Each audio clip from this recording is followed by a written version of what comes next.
Oh yeah. It-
Oh shoot, we're live. Yeah, I didn't even mean to. I didn't even actually mean to go live just yet, but whatever. Here we are. So yeah, I was like adjusting the cameras, and now we see a baby on the stream, so we're ready to go. But no, everybody, welcome to Spartan Theology. This is kind of like an impromptu live stream. Not exactly sure what we're going to be talking about, but I'm sure it will be something exciting. We have a few things that we've like been talking about bringing up. Yeah, I was like in the process of sending the link to one more person, so I'm like losing my mind. But whatever, I'll get started, then I'll send it. But I guess we could start out since Hayden hasn't been on my channel in a while, and he kind of just started changed up his channel. You can like throw it over to you. You can kind of like promote what you're working on while I send this link really quick, and then we can kind of get started if you're okay with that. Yeah, sure. So over at my channel, I recently decided, well, number one, I'm not gonna be able to do as many videos as I have been in the past. Just a number of things in my personal life, including going back to paramedic school, so that's going to take up a lot of my time. So I work as an EMT firefighter right now, so that takes 24 hours. The next 24 hours I'll have off, and then the next day I will go to paramedic school, and then the next day I'll be back to work. So it's a pretty busy schedule, so I won't have as much time to do videos.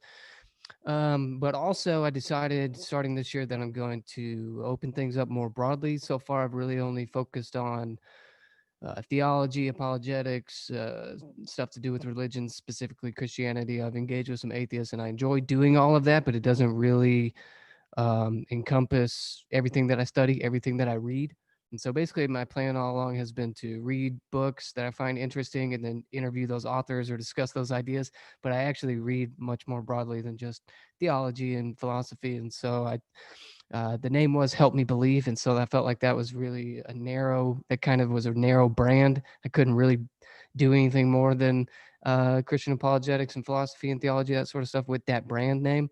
So I renamed the channel to the Hayden Clark Show so that I could open myself up to more uh, broader topics. I'm still obviously going to do theology and apologetics and philosophy because I'm interested in that.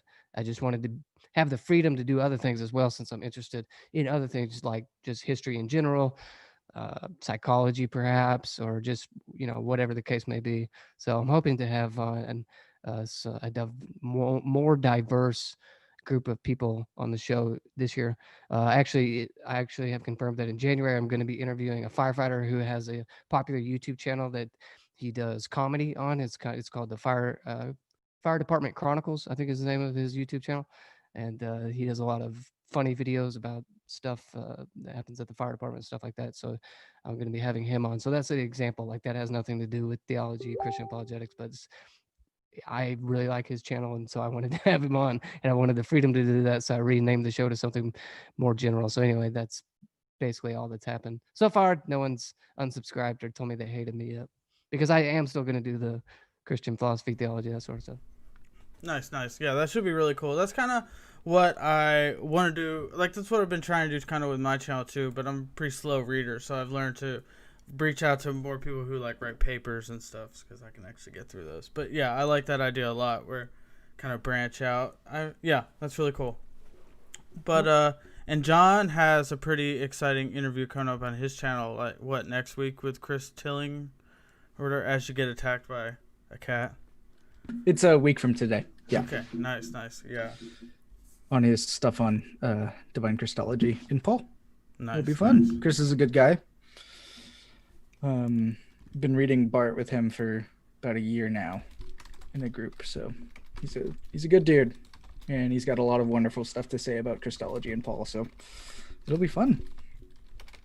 Awesome. Awesome. Yeah, I'm just like finishing up the last thing because the top of the stream says something about like open theism critique, and I'm kind of trying to change that. But because we're not talking about, we can all just still do the open theism critique if you want. Yeah, it's not like you continue on with that. Yeah. Certainly can. I didn't make it to the last one, so yeah. I mean, it was a pretty good stream. I would say like it would have been cool to, I guess, thinking back, like to have someone on that at least had a little bit different view or an open theist on. But I think we did a pretty good job of not necessarily just like completely strawmanning their view. But I don't know. I think it's a pretty weak view, so it's pretty easy to strawman. But maybe I shouldn't say that. Was it mostly biblical defense or biblical case? Yeah, I think so. And if you're going to do, like, if that's the way most people are thinking about it, I guess I take it back that it's, like, not... I could see how someone could interpret the Bible in that way, but if you're, like, once you bring in the philosophy and, like, really think about it, I don't see how it makes any sense, but... Yeah, I don't know if it actually is necessarily a biblical case in terms of building an argument and then sort of resulting in open theism. What I was suggesting in the video was actually that it's something that people have arrived at as an attempted way of kind of limiting certain aspects of classical theism up front, and then that sort of changes your metaphysics. And then you go to the text, especially Old Testament texts, and sort of use it to support that conclusion that essentially you've already arrived at. I actually think it is a presupposition that they're making up front. And then finding some texts, there really aren't that many, to kind of support that. So right. I don't think it's necessarily derived from kind of a biblical theology. Yeah, I guess what I was getting at was just like every time I hear somebody give a defense of it, it's always like, well, philosophy may tell you whatever, but let's actually look at what the Bible says, and a surface reading level of the Bible says this, so we should take it at its word. That's what I normally hear, so that's why I was wondering if it was... I don't know if that's actually how it works out in terms of the arguments, but I've only really read some of the kind of major figures in that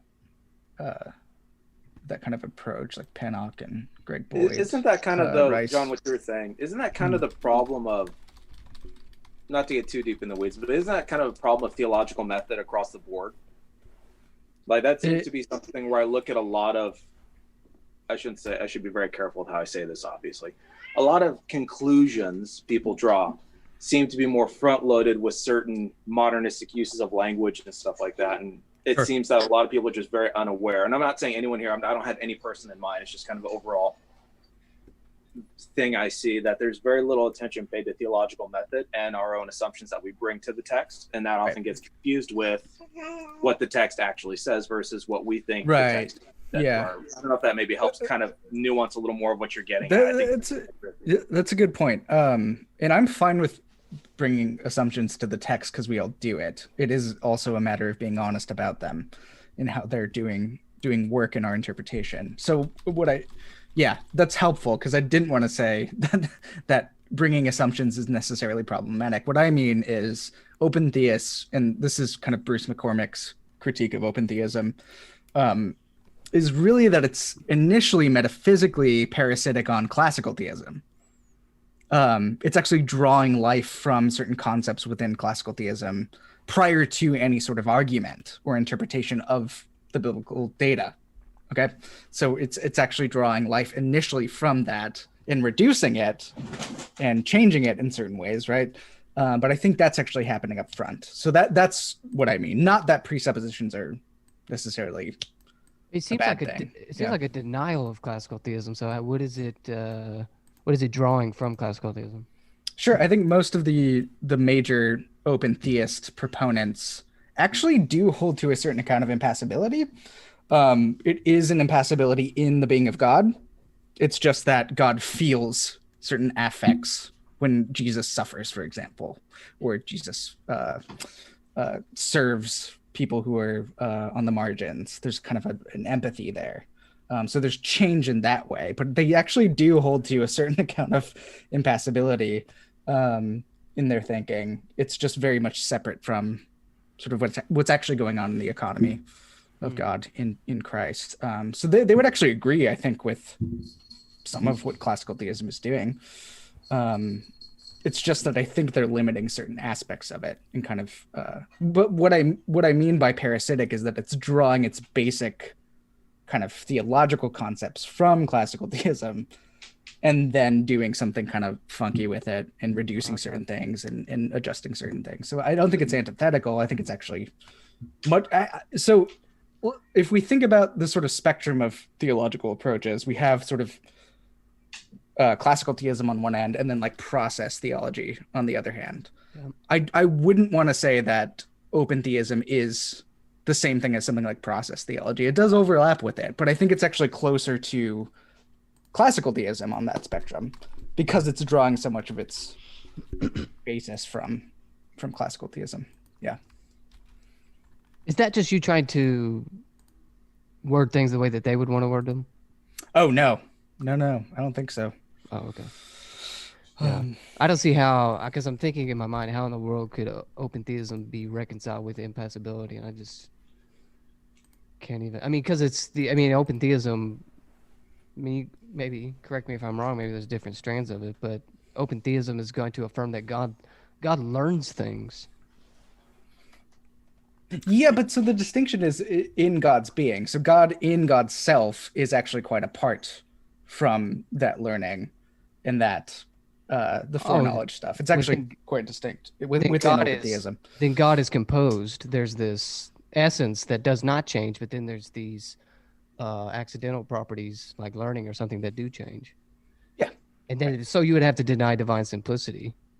Yes, so that's where there is a tension there, and I would be also happy to say it's a contradiction with classical theism at root there at that point with simplicity. I think you're right, but on impassibility, I think they do kind of get around it in a certain sense. Okay. Right. They might try to, but yeah. No, and I'm not saying it's successful. What I'm saying okay, that's what I was thinking. I was wondering if you thought it was... No, I'm not defending that move. I'm just saying that it's coming from okay. I thought you were certain classical theist concepts. Actually coherent if you accept their... No. I knew you weren't a theist, but yeah, okay. Yeah, I think the best way we were kind of talking about this, though, was more about, like, omniscience and the way they try and, like, still say that God is omniscient. It's just that's why they do, like, their, like, presentism or whatever, and, like, the future just doesn't exist at all. There's nothing for God to know or whatever, but... Oh, here's something I wanted to say about the future doesn't exist thing, because I think this is really important, and it links hands with the sort of resurrection move that I was making. That Christ is raised into the future at the right hand of God the Father. So Christ is actually there in the future. Like, I think that's unavoidable from the point of view of our perception, right? Christ is literally raised into the divine communion in the future and acts from the future through the Spirit and breaks into our realities in various ways, right? So that's sort of the location where Christ is acting from through the Spirit. That means that if you deny the future's existence, you're actually denying God's existence. If you deny that the future exists, you're actually denying that there's a place that is God inhabiting that future. Okay? So that's actually a really, really important thing to keep in mind. That God's actually there. The moment you reject the future's existence, you're actually rejecting God.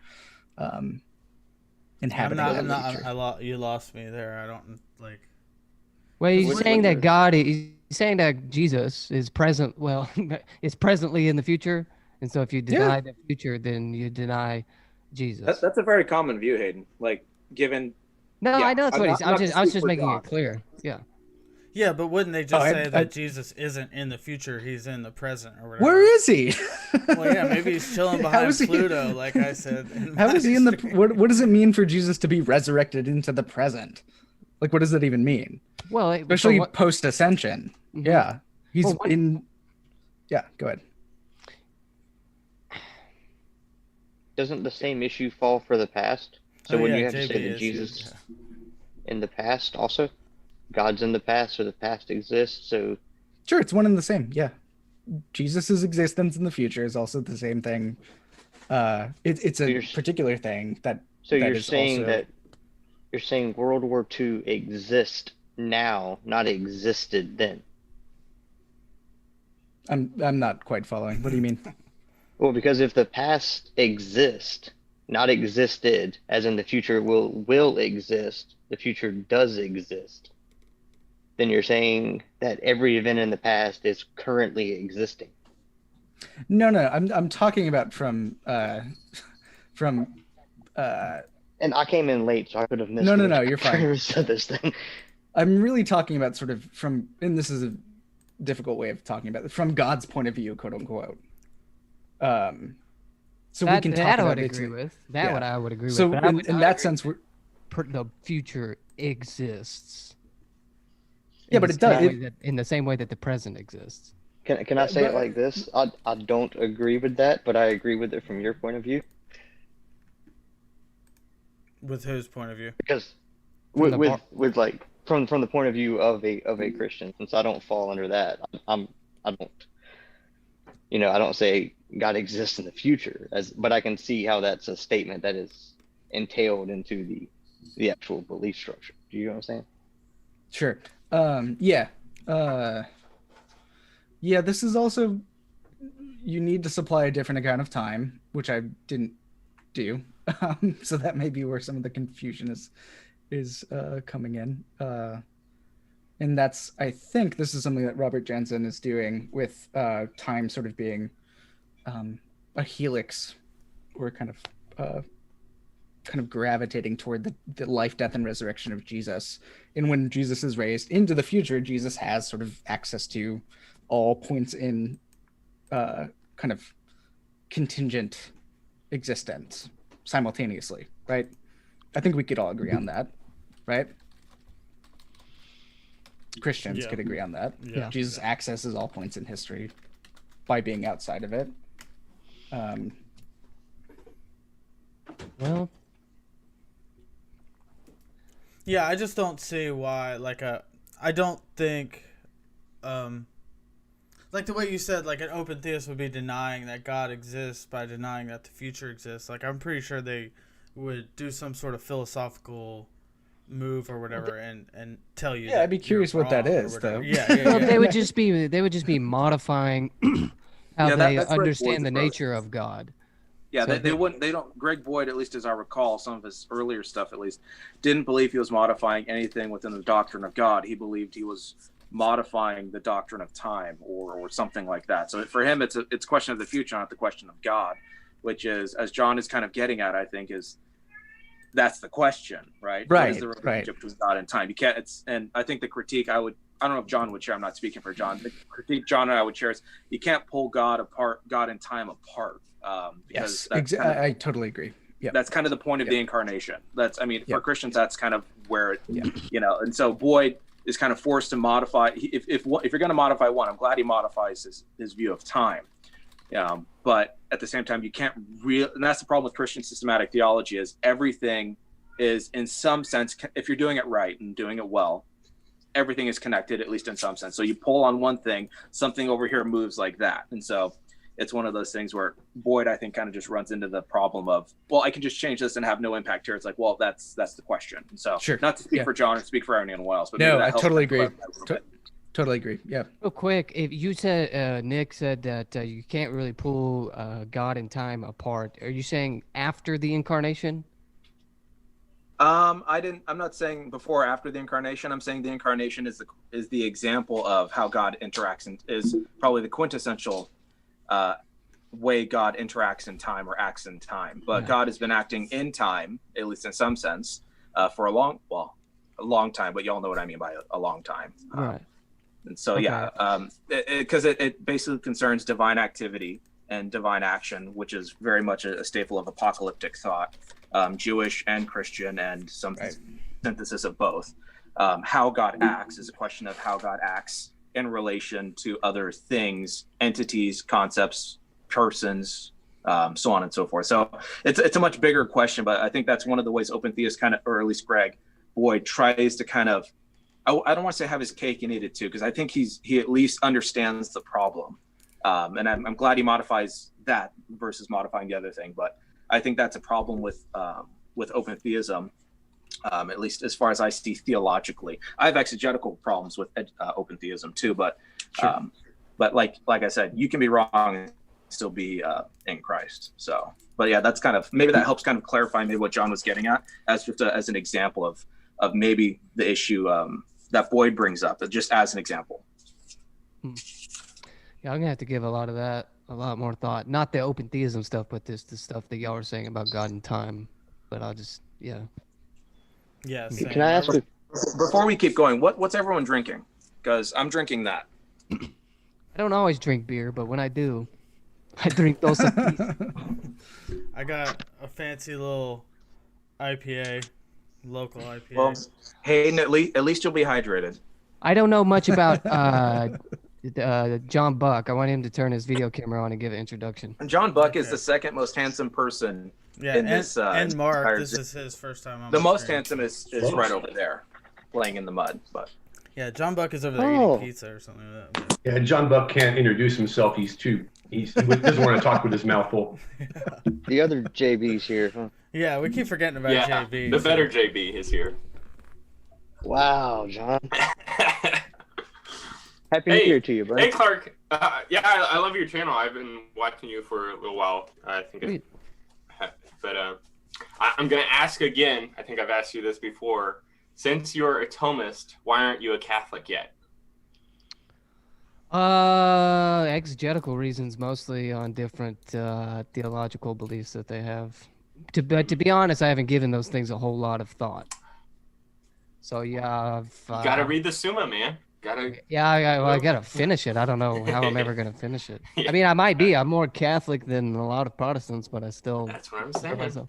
I don't know what I am, to be honest. Submit to Rome. Look at John over here, like acting like he's some like Catholic apologist or whatever. Like I am. I basically now, am. Yeah, now you are. Like the only non-Catholic apologist out there. So there's another JB in here. Yeah, well, there's JB and there's John Buck, who is. I thought JB was John Buck. Okay. No. There is the JB. Well, if we propositionalize it, who's JB1 and who's JB2? John Buck, JB1. I'm the younger JB. We've got the definite article in front of the JB. Yeah. It's kind of like I'm just a JB. Yes. I mean, it's kind of like the difference between just saying who and the who, right? I mean, that's the big difference. True. I believe I'm the only non-Christian in the room, so How do you identify? I think Mark It's not. I'm agnostic. Yeah. Mark's agnostic. JB, do you identify as agnostic, atheist, or some other religion? Depends on how you want to define terms. I don't. Right. I deal However more you with. want. I deal more with positions than terms. Okay. So I don't really care what anybody wants to call me. But you don't believe. Okay, never mind. Okay. Yeah, I'm a non-believer, atheist, agnostic, however you want to do it. Okay. It doesn't One of matter those. to me. Gotcha. Yeah, it doesn't matter to me. Sweet. I've actually, this is my second time on Spartan's channel. I was on Craig Reed's channel with John Buck. I've had Mr. Apocalypse here on my channel. So. You ever show your face? I do. I Yeah, can. he I'm does. just I'm just upstairs messing with just fooling around with stuff. It doesn't matter to me. What's going on, man? I'm upstairs in my bedroom hanging up clothes and doing some other things at the moment. So Sweet. just Well, I built a crib today. That was my big accomplishment. Nice. You built a crib, bro? That's Put it impressive. together. I say built. I don't know why. Every time I say that word, Oh, okay. Yeah. I thought you were like out in the Oh. wood shop. Just I know. I say that, and then I always like don't realize why I use that word, but I screwed it together. Is it like You a cut down the double decker trees. crib I was for gonna say your you twins? need another one. No, we have two. I only put together one. I still have Yeah. one more. It's a pile weekend of project. pieces. Yeah. Just stack them up on top of each other so they'll have like bunk beds between the two. Also, I just noticed. I think Ethan and I are wearing the same clothes today. Yeah, that's pretty weird. I definitely did. I'm You have changing. Bulbasaurs too. Yeah. A my God. Bulbasaur, and he bought that hoodie. I know he did. I'll be right back. So maybe you guys can educate me on something. Mm. Can you like, let's take the Catholic faith and the Eastern Orthodox. Can you want to explain to me those two sects? You can either explain it in terms of like a pro and con, like kind of say, hey, I think Catholics got it better than the Eastern Orthodox, or vice versa, or just explain where they're doctrinally different. Right. So doctrinally, they won't have that many differences. Actually, they have a lot of the same theology.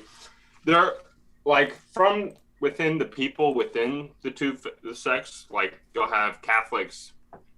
And you might have like a lot of Thomists that are Catholics, and Thomists will definitely disagree with a lot of Orthodox theology, like Gregory Palamas and their understanding of what divine simplicity is and essence and energy distinctions. But those are really more in-house disputes in regards to theology rather than actually doctrinal differences between the two.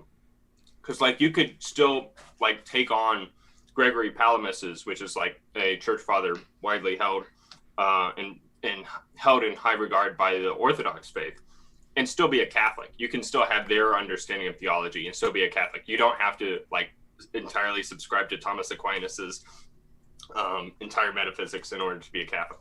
But in regards to doctrinal differences, the main differences they'll have will be in regards to papal authority. I was going to say papal supremacy. I don't think that's the right term, though.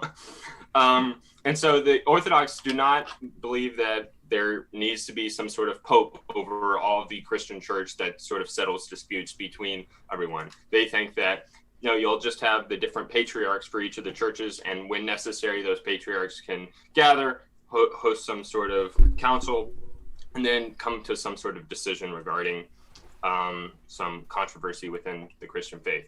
But besides that, yeah, a lot of the sort of doctrinal differences that like Catholics might have between themselves and Protestants, the Orthodox will still agree with the Catholics on. Like they're going to have all the same sacraments. They're going to agree in most of Mariology and Christology. I think there's ideas of the atonement are going to be pretty much the same. Their ideas of hell might be somewhat different, but could probably still be compatible with one another. Like you could probably take the commonly held Orthodox view of hell as a Catholic, and that would still be fine. But yeah, the main thing is just going to be in regards to whether the Pope has any sort of authority in being able to sort of establish canon or like change the creeds when necessary. That's going to be the main point of contention between Orthodox and Catholics. Well, another main point of contention, too, is the Eastern Orthodox Church is at least a lot more open on the ordination of women.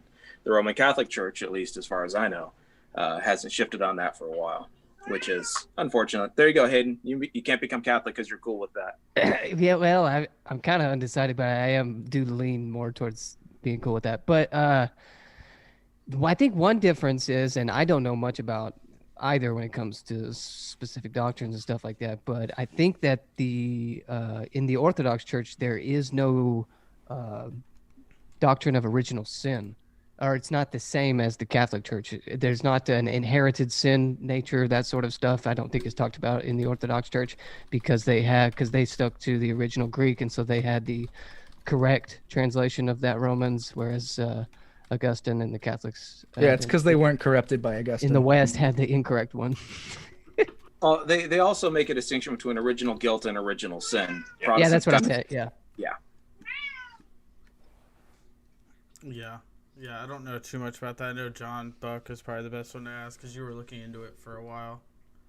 But, Yeah. Yeah, I've been attending a Orthodox church for the past 2 years, I guess, and Nice. sort of learning from the inside. And then also, but I also like consume a whole ton of like Catholic media and just sort of like I'm a huge fan of Thomas Aquinas. And Wait, so you're not Catholic? No. Oh, okay. I'm I thought you neither were- really. Like I attend an Orthodox church, but I haven't like become a member of it as of yet. So I'm still in that sort of like deciding phase. That's like peak Protestantism right there, And John. Ethan's- That's like peak.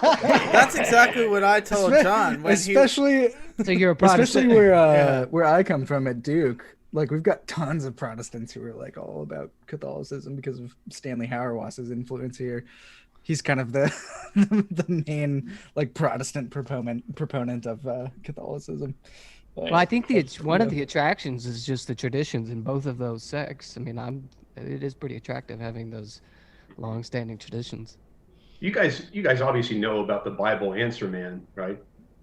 Hank Hanegraaff is his name, I think. I'm familiar with the name, but I don't know any. Okay, well, I guess it's kind of amazing that I'm the agnostic and I'm the one familiar with him.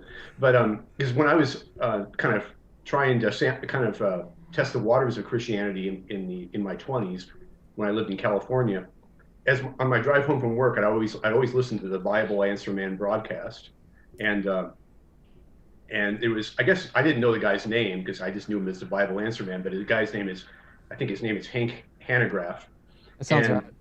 And anyway, so I thought he was a pretty articulate spokesman for Christianity. I mean, I wasn't an expert then, but in any case, recently, I think it's about 2 or 3 years ago, he converted from Protestant, from being a Protestant to being an Eastern Orthodox. Yep. And he got excoriated by John Macarthur, the Protestant preacher. I mean, he just got, I mean, John Macarthur just devoted almost an entire sermon to, saying why, it was wrong for Hank Hanegraaff to go with the Eastern Orthodox faith. And I just thought, Do you remember why? Unfortunately, I'm too illiterate when it that's comes to fine. these details to really remember. Yeah. I think it Because has John something- MacArthur's about as nuanced as a brick. Yeah, I know. I And it's picked that probably up. it's probably just because it's not evangelical Protestantism, No, let's especially not his even go there, account John. of evangelical Let's be more Protestantism. precise. It's not a young Earth creation. Well, I said, hard- his account of evangelical Protestantism is what I mean. Folks at Fuller I look don't at mean John to lump in MacArthur everyone like, else, but- oh, please stop using that label, evangelical, please. Yeah, It was definitely the salvation by faith alone. I mean, I think he understood. John MacArthur interpreted the Bible Answer Man's conversion as to mean that he no longer believed in salvation by faith alone. Oh, okay. That was one thing I remember a little bit. Yeah. He would probably say the same thing about Catholics too, though. Oh yeah. How is it Both possible Catholics, someone? Arminians, Wesleyans. Yeah. Basically, like when he's not in his church.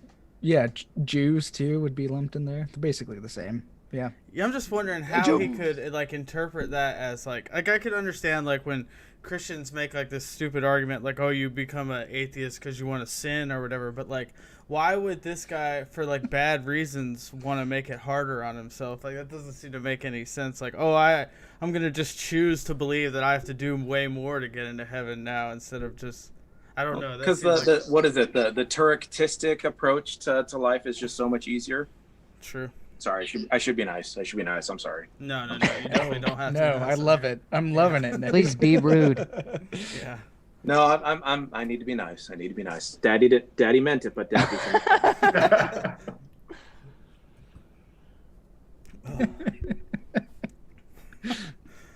Yeah. What's next, Ethan? Yeah, I don't know. Yeah, I feel like I'm on deck to like bring up a new topic whenever we reach a stopping point, but I don't really know. Ethan's like, this is too much. This Yeah. is too much, y'all. I sent out the invites. That was the extent of my job, but I think I mean, we barely. could. Yeah, We barely. can talk about evil.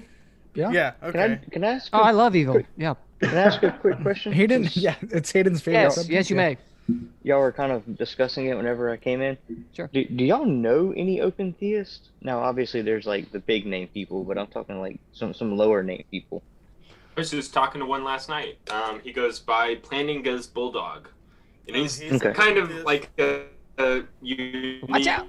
open theist. Like he'll want to, like, I guess, give God the most amount of knowledge that you can have, I guess, even as an open theist. But yeah. Okay, I was kind of wanting to do an interview with all the different views that I was bringing onto my channel to try to talk with. Who did Travis debate? Who was that guy? Oh yeah, his name was like Matt. I forget. I can look real quick. I'll look. Yeah. He may be good to have on. Yeah. I didn't get to watch y'all's review on that from the other night yet. I was going to watch it yesterday, but I ended up having to work in a new territory, so I had It's to okay. use my We phone were as a we were just GPS. preaching to the choir. There was no If substance you read the to it. YouTube comments, it seems to be that we were just. Michael Faber. Yeah, there you go. I listen to people preaching to the choir. I mean, it doesn't matter to me. Yeah, that's all we do. I enjoy discussions. It doesn't matter to me what side everybody falls on in them. Right? Yeah, but we could bring up problem of evil though. If that's, I think that would be. We probably have a wide range of opinions. I brought John here. the Heretic on my channel for a chat, so I mean. True. Yeah, the problem of evil kind of almost makes me want to be a militant deist. Militant deist. That's a. Militant theist or atheist? What's that? A militant theist or atheist? No, I said a militant deist. Oh, deist. Gotcha. Yeah, I didn't enunciate well No, enough. you're fine. No, yeah. So that's just like you're just adamant about not really taking a. Just doesn't interact at all. Apathetic. Yeah. Which is almost the view that I have on it, so we can open that can of worms.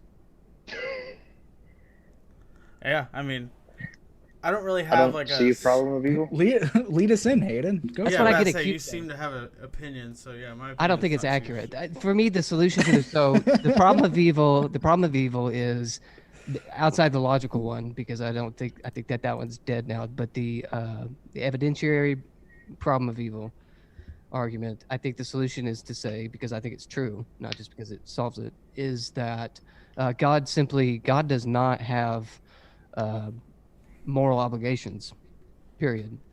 So if you say, why didn't God, because the evidentiary problem of evil essentially is, and I've thought it myself, horrible things happen to all of us, but you think, or someone asks, why would God let X happen to me or happen to this person? And you think, why does God allow children to be born with cancer and die before they can ever speak a word? Think of the worst thing you can possibly think of. Why does God allow that?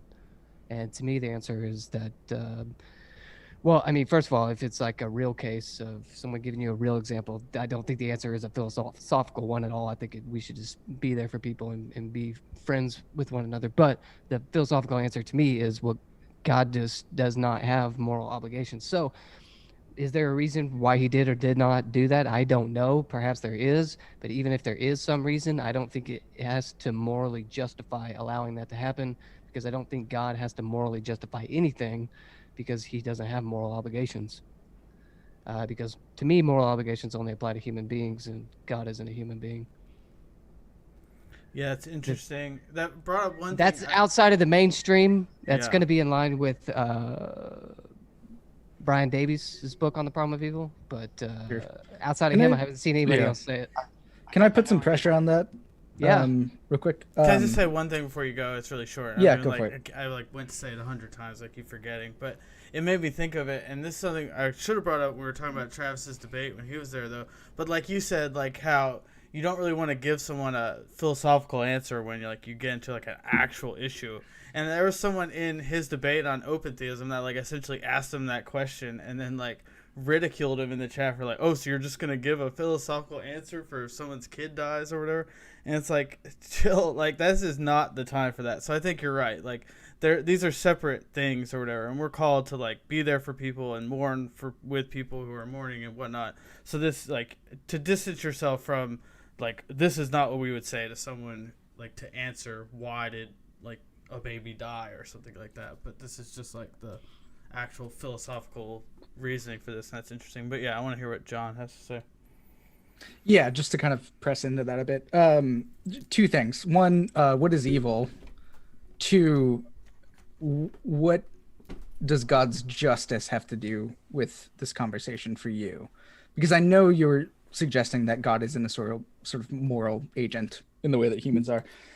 But what do we mean then when we're talking about God's justice, God's righteousness? Yeah. God's Well, deliverance. what Yeah. was the first question? What do you mean by evil? Yeah, essentially what Thomas Aquinas says about it, which sounded similar to what you said one time from your Bartian perspective, but no, I was just making sure it was the Bartian Yeah, perspective. you're right. Karl Barth. Karl Barth. Yeah. Barth. Barth.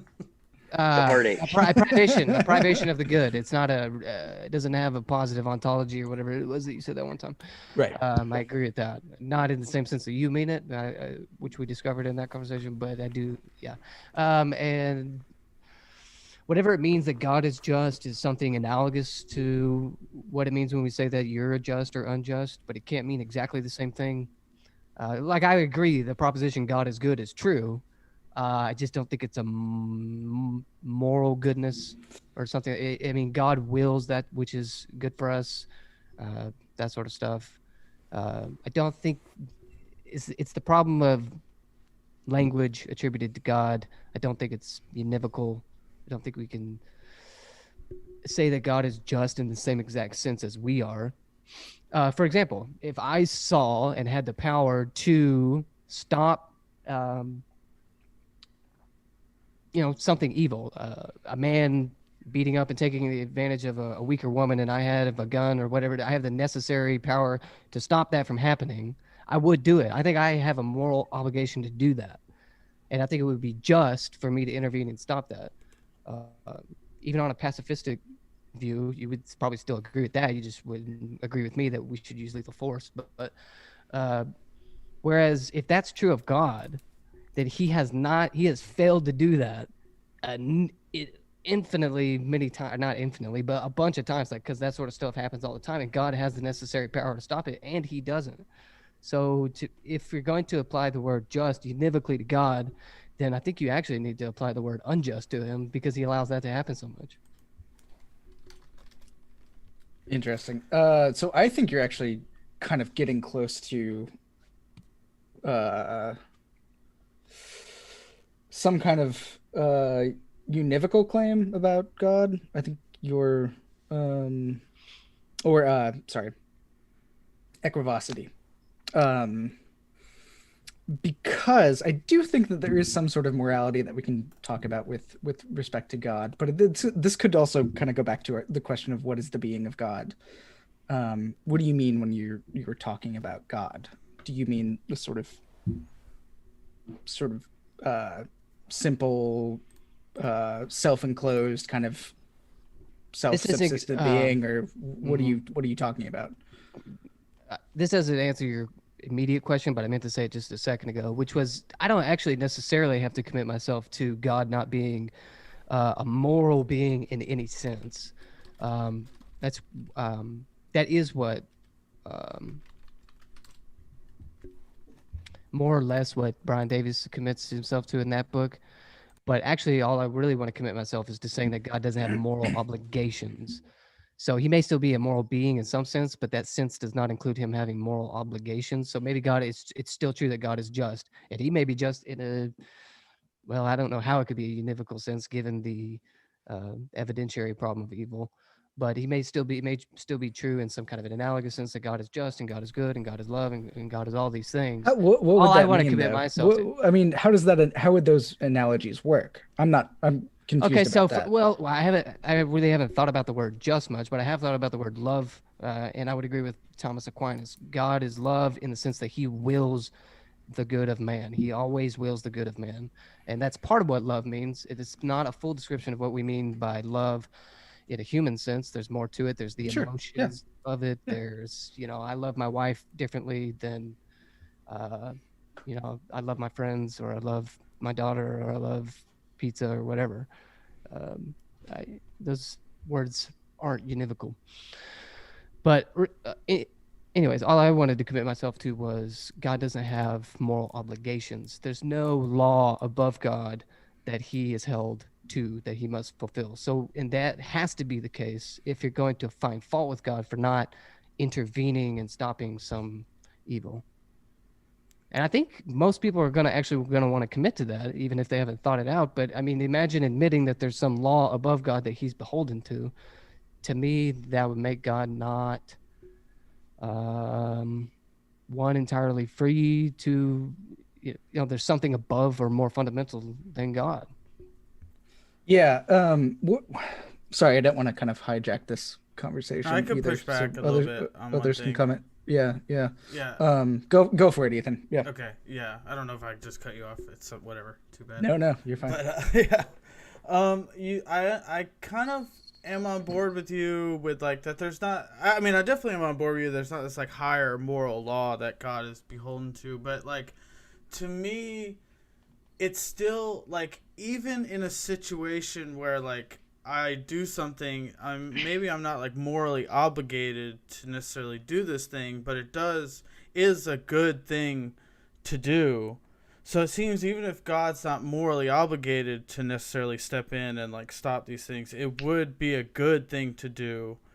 And that's where I like struggle with like how this actually solves the problem, because he's still like, it seems like he would be a greater being or whatever if he, and I don't like using that word, that's not like, but it seems like it would be like a great making property to like do good things that you're not morally obligated to do. Maybe it's like a good way to say it, but maybe it's not. Yeah, I don't exactly know how to like say what I'm getting at, but it's still like, even if there's not like a moral law that he's obligated to follow, it still seems odd to say like he wouldn't just step in and do something good just because he doesn't have to. I see what you're saying. Maybe I can try at an attempt. So what you're saying is, even if God is not morally obligated to intervene and stop evil X or evil Y from happening, it would still be good for him to do so. But I don't know that that's actually true. I think you've just committed yourself to assuming that, because the only reason that it would be good is if there was some standard. Because the word good it just means that there's some standard that you achieve to. But I was trying to say that there is no standard. So it seems like we came back full circle back to the position where there is a standard, even though you started it by denying that there was a standard. I think you actually just committed yourself back to that view whenever you said it would be good. Would you commit to the idea that God is the good fundamentally? Mm-hmm. Okay. So there is a standard of good. It's just who God is. And yeah. Yep. You would say that. Okay. Yep. Okay. Well, let's say I'm a researcher in a pharmaceutical firm, and I have an opportunity to find a cure for cancer. Let's just say a specific type of cancer. But I think most people would say, okay, Mark would be good if he pursued that cure for cancer. And if he decided to quit his job at the pharmaceutical company and sell real estate instead, then that would be less good, maybe. So I think, I mean, if you agree with that, then I guess what you're saying is we have a certain standard for human behavior. Yep. We're not necessarily going to apply that to God. Yeah, I'm saying, that's exactly what I'm saying. I'm saying everything you just said is true. Those moral standards apply to human beings, and I'm saying that God isn't a human being. In fact, he's radically different than anything of our experience. There's a certain measure of incomprehensibility when it comes to God. I'm not saying everything is mysterious. I'm not committing myself to total mysteriousness when it comes to God. But it is such that he's not like anything of our experience, and that these moral standards don't apply to him. Okay, so if I can. Yep. So you said that God would be the standard. No, or I'm saying, and now I'm thinking back to what John actually said, because the standard part came in.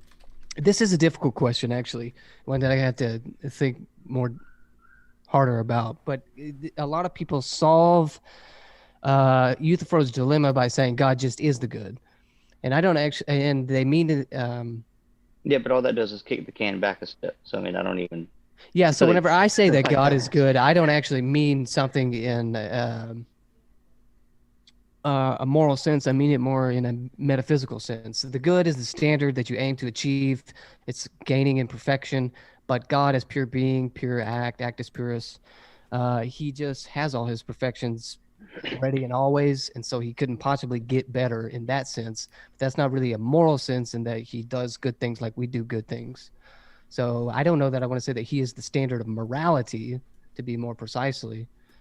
Yeah, because that's I mean, he is in some sense, because I mean, he's the creator of all. He created human nature, which I think is the standard of morality, which is to say, the whatever perfects human nature, that is the standard of morality.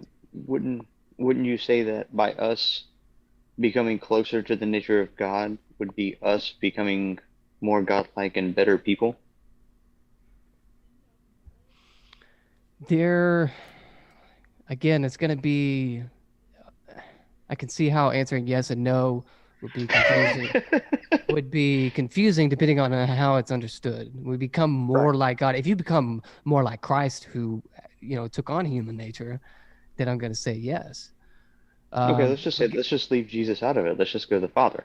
Yeah, well, God just isn't a human being, so he's not even a good human being. He's not a bad human being either. Right. He's not a human being at all. So it's hard to say that if you act more like God, you're going to be a better human being.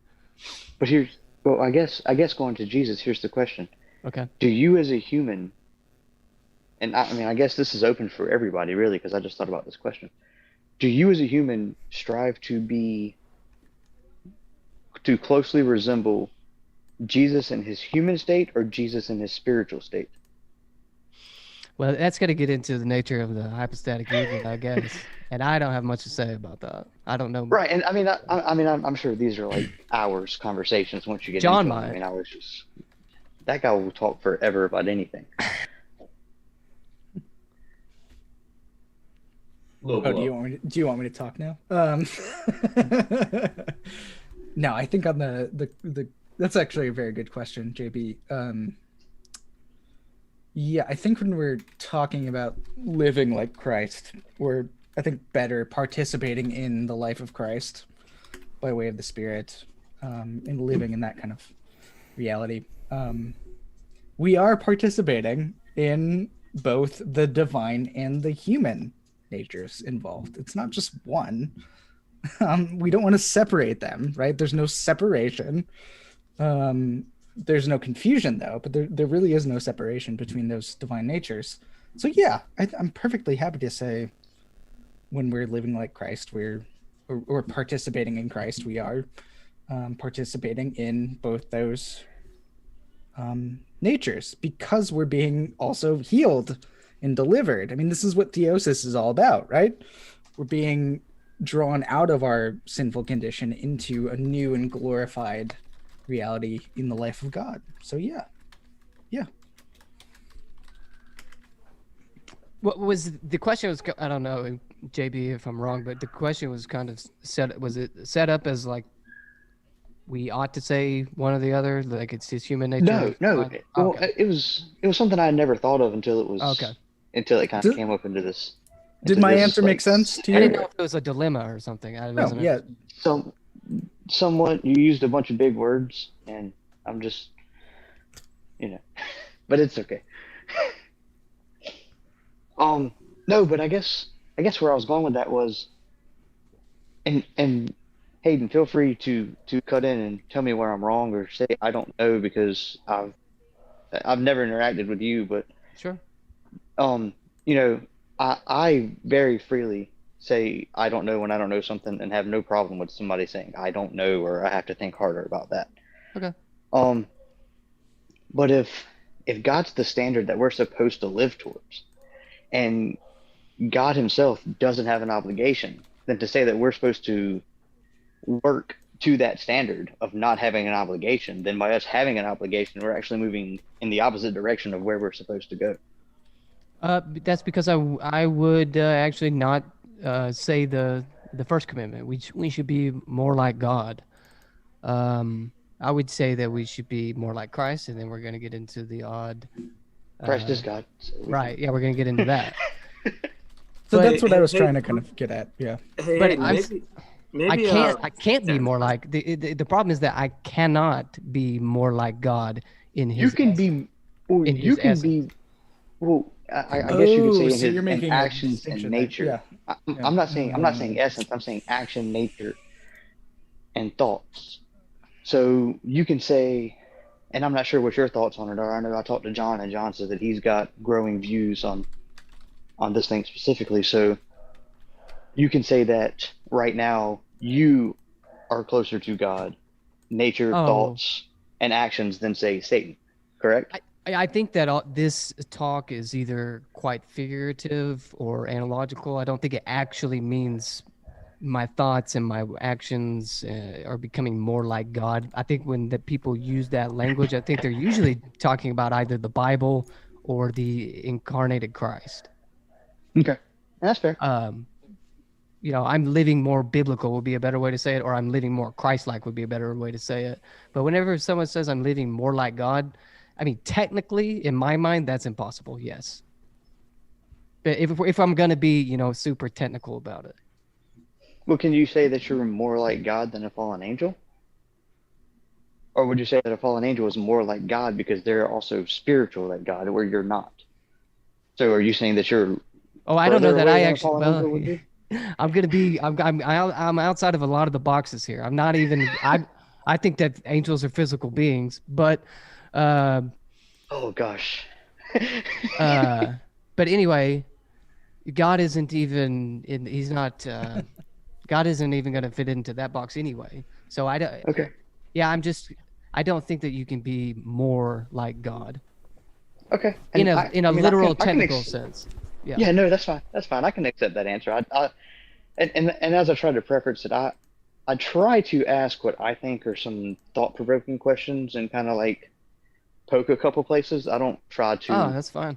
Yeah. attack people and try to like tear down whole Oh, I don't feel frameworks. attacked You at know all. what I I mean? appreciate it. Is there anything that Okay. Jesus said that you disagree with, that you think, man, I wish he hadn't said that? Do you have any examples? Oh, one of my faves is, do not resist an evildoer. I always feel like, Yeah, no, that allows the abusive husband to right. to kind of continue to do. If I took that at literal face value, I'd have to say it's false. Yep.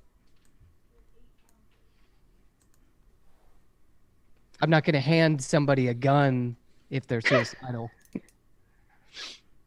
Well, when I was kind of sampling out Christianity in my early 20s, I was attending a Baptist church and we were going over the Sermon on the Mount, and I felt maybe I was misinterpreting the Sermon on the Mount, but I felt like I don't know if I agree with half of this. I mean, or maybe I agreed with about half of it, but I just felt like, I'm not going to give away all of my possessions. Right. Or you know what I mean? I was sort of like the anti-materialism part of it. I understand kind of where I can understand how you can interpret it one way, but I also felt like how I'm interpreting it, I'm not buying this. Well, I guess a lot of that, and I'm probably speaking out of turn here as the non-believer, but I think a lot of that goes back to whether or not you believe that people that wrote the Bible actually wrote what they thought were the words of God, or whether they were writing something of the teachings that they had that were being passed down of Jesus. So it can kind of.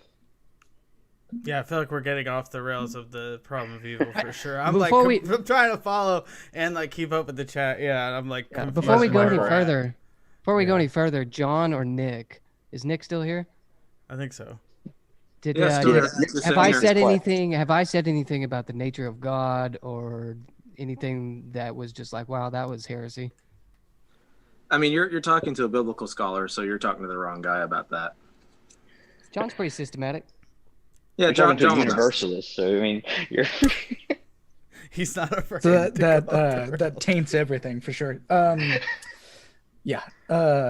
No, I mean, at some point I would love to talk more about the implicit distinction in your thinking between God and say and sort of God's activity. Because I think there's a different way to think about that coming from a slightly different theological perspective that may be fruitful. Yeah. But I'm not saying that you're like way off base, being heretical or something like that. Doug, is that a real mustache? Ooh, you're on mute. All right. But yeah. It is a real mustache. Yeah. It's hot. I would It's hot. actually like It's I'd actually like people to get to Go ahead. Sorry, go ahead. for Doug to actually ask it. Yeah, about to say, never Doug has a technical- question that I think would. Doug has a question. No way. Yeah. I mean, Poof or drowned. Poof or drowned. there's this flying man, right? No, we still can't hear you. Right, I'm not the only one that can't hear. No, yeah, I can't. No, I can't hear it at all. No, I can't hear him. But so there's this guy who flew over the Grand Canyon, I think is what. How about now? Oh, yes. Yes. he is. Got you. What's up, Dougie? Hey, Doug. Hi everyone. I'm sad because I heard that I just clicked on. I heard the problem of evil, and nobody ever brings up my beef for what I think is the real problem of evil. I never hear about it. Why would we bring that up? Caleb, for it. Dry Apologist, has talked about it a number of times, and he was in the chat. Yeah, Dry Apologist has. To his credit, he has. I don't know your beef with Problem of Evil. Yeah, it's actually interesting, so let's let him lay it out. Yeah. So Go for it, dude. Yeah. in my opinion, the real problem of evil has nothing to do with kids dying in Africa from starvation or natural disasters or anything like that. The real problem of evil is if one believes an all-powerful, all-loving, a God that has free will, a God that's self-sufficient. This type of God would never, ever, ever create anything at all. Oh, I can answer that. Okay, I'm all ears. I know there's three just outs I've dipping. come up with. There's three outs I've come up with, and I'm seeing if your outs are the same as mine.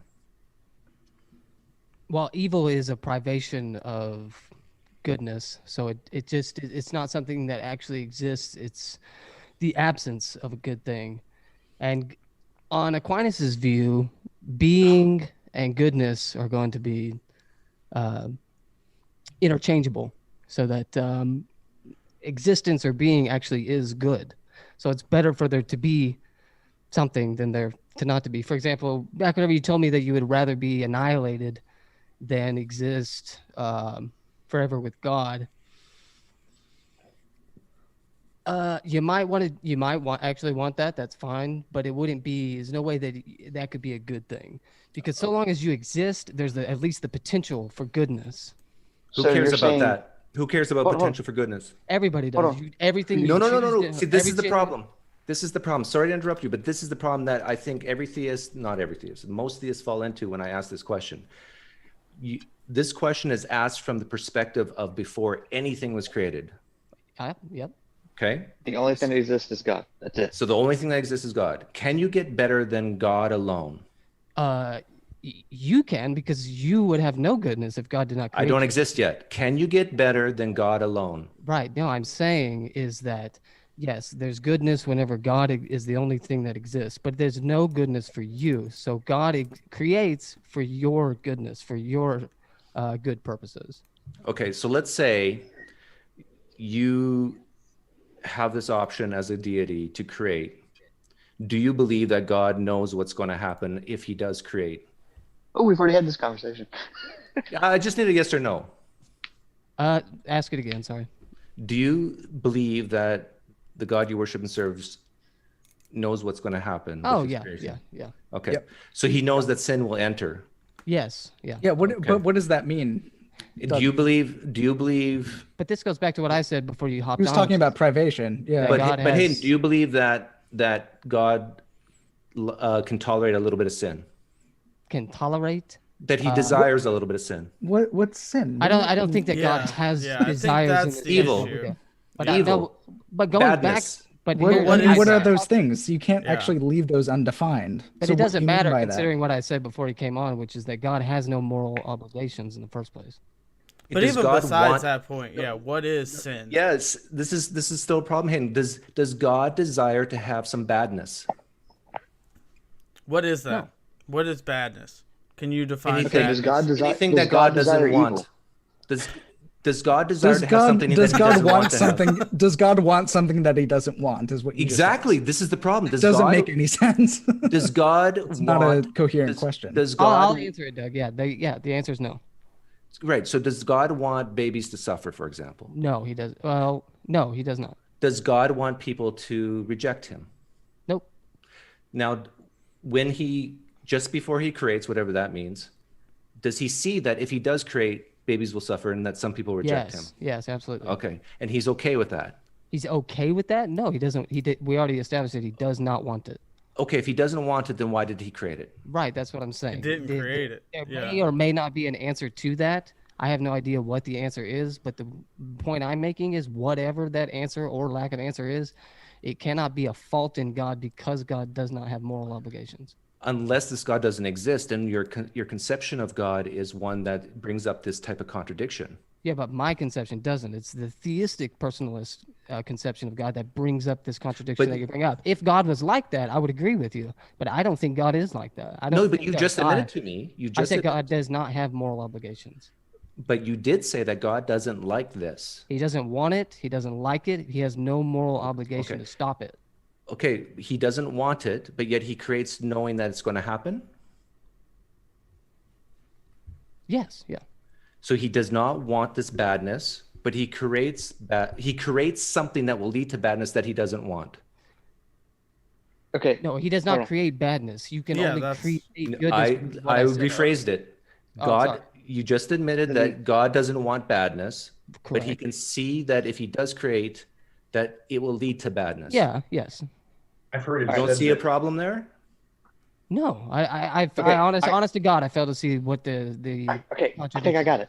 I think I got it. Look, I'm on your side on this. What Hayden is saying is basically God is an author. We are characters in the book. Whatever we do, whether it's through us choosing or he had us do it because he was the author of it, he does not have a moral obligation to stop it because it does not affect him. Well, it's just that he's not the sort of thing which has moral obligations. So I can be against murder.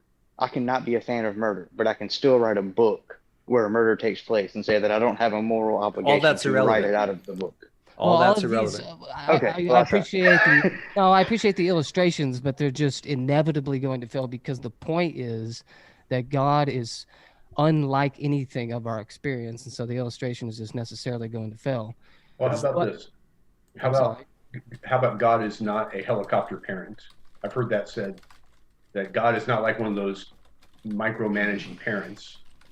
The problem is that is going to be an explanation that someone is going to attempt to give for the problem of evil, under the idea that God is like this theistic personalist conception of God, where God is essentially a person, immaterial mind, or whatever Craig or whoever wants to say, only he's bigger, better, faster, stronger. And so but he doesn't actually differ from us in kind. I think that is entirely garbage. Yeah. God is God, and that's all you can do. You can say God is an immaterial mind, God is like a spirit, God is, even though we have to talk this way because of the limitations of language, but in reality, God is unlike any of these things. How is that not special pleading? It follows. It is by definition. It follows. No, it's not. It follows directly from the argument. You're saying God is special. No, well, I can explain why though. So it's not special pleading. Yeah, he's definitely special, but it's not special. You're pleading that God's special. No, that's not what the fallacy of special pleading is. I'm not talking about fallacy. I'm just saying you're pleading that he's special. Well, then don't use that language. In that sense, yes, but I'm not committing the logical fallacy of special pleading because the reason God is special, as we're talking about here, is because the classical arguments for the existence of God end in God being pure being or pure act, actus purus, as Thomas Aquinas says, and that right there is unlike anything of. I understand, but Hayden, if we play back the tape, I understand all this, but you play back the tape and listen to your own words. I asked you, does God want any badness? You said no. I stand by that. And I asked you, does God know the future? You said yes. I still stand by that. And then I asked you, okay, if God creates, knowing or predicting what will happen, and that what will happen is badness, which you admitted he doesn't want, but he knows that that will happen if he creates. Yes. Let me ask you the second question now. Do you believe God is free not to create? Yes. Okay, then it makes it even worse for you because now he has a choice to create or not.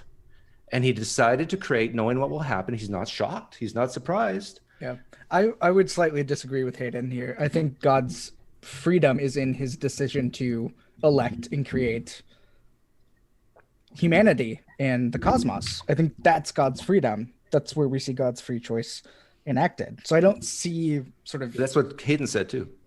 No, he said that God could have chose otherwise. I'm not saying that. I'm saying that this is God's decision. This is where we see the freedom of God. But you don't believe God could have chosen not to create?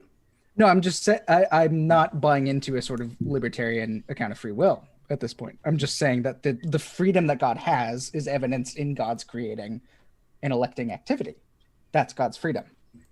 Okay, it's not a choice between. So I'm rejecting sort of categories, late modern. Sort of, you're saying that he wasn't free to create categories. Yeah. Okay. I think I got you. So yeah, it's rejecting a certain account of freedom. I see. Yeah. Yeah.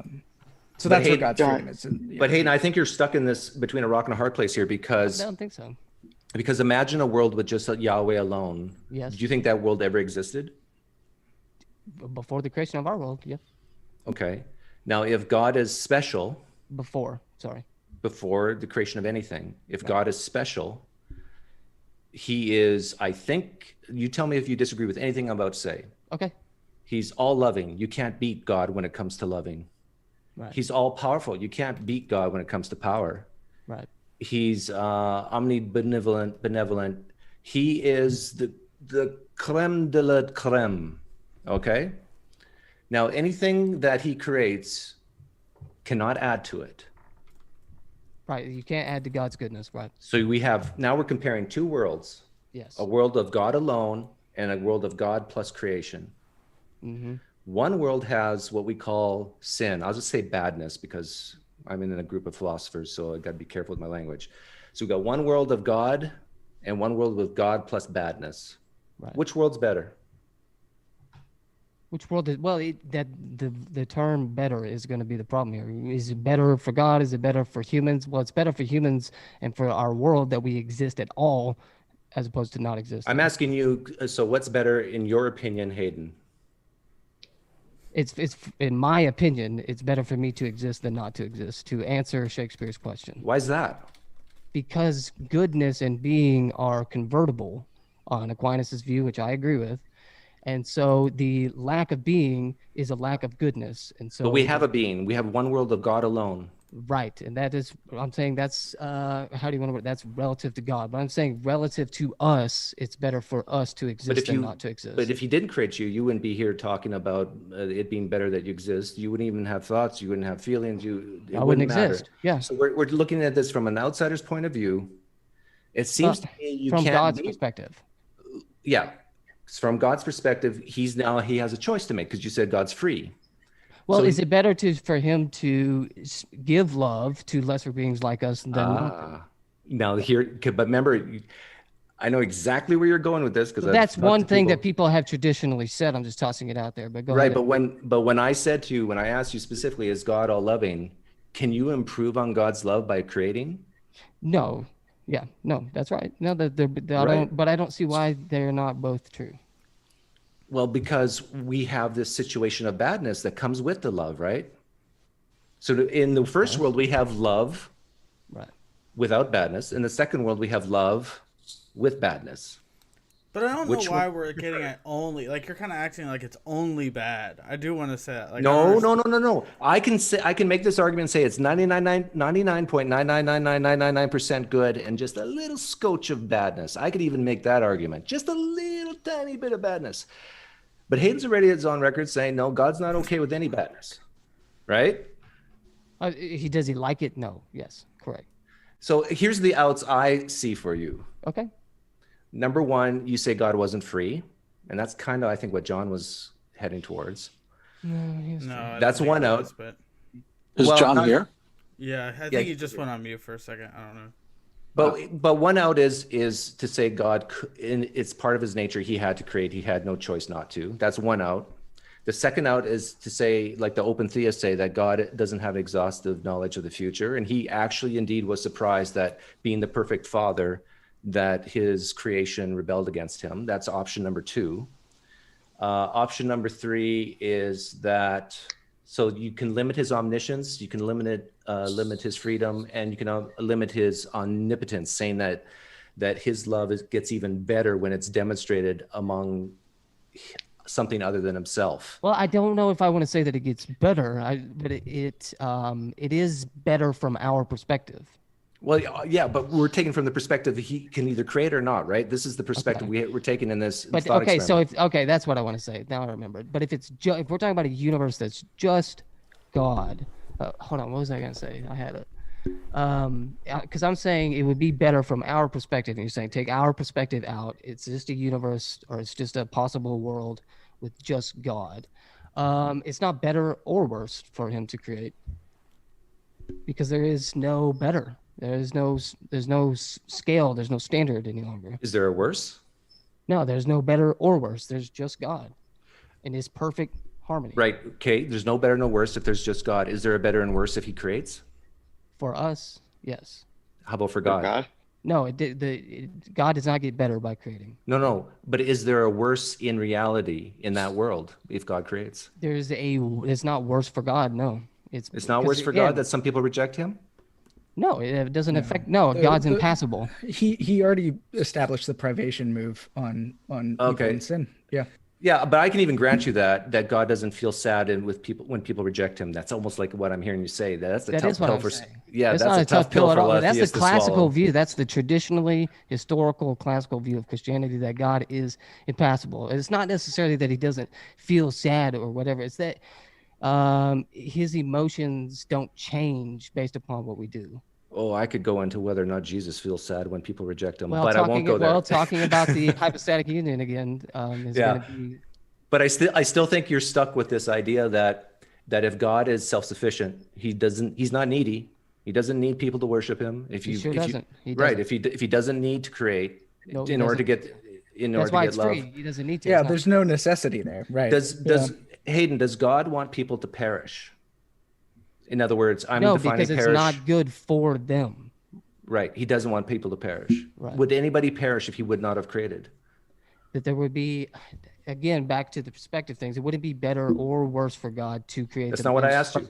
But it's more fundamental to what you're asking. I think something we could say is that, like, Doug's kind of getting at this, like, perspective of, like, God plus everyone else. Like, it's this thing or whatever that can be better or worse. Like, there's this. Right, but I don't think that thing person, exists. Yeah.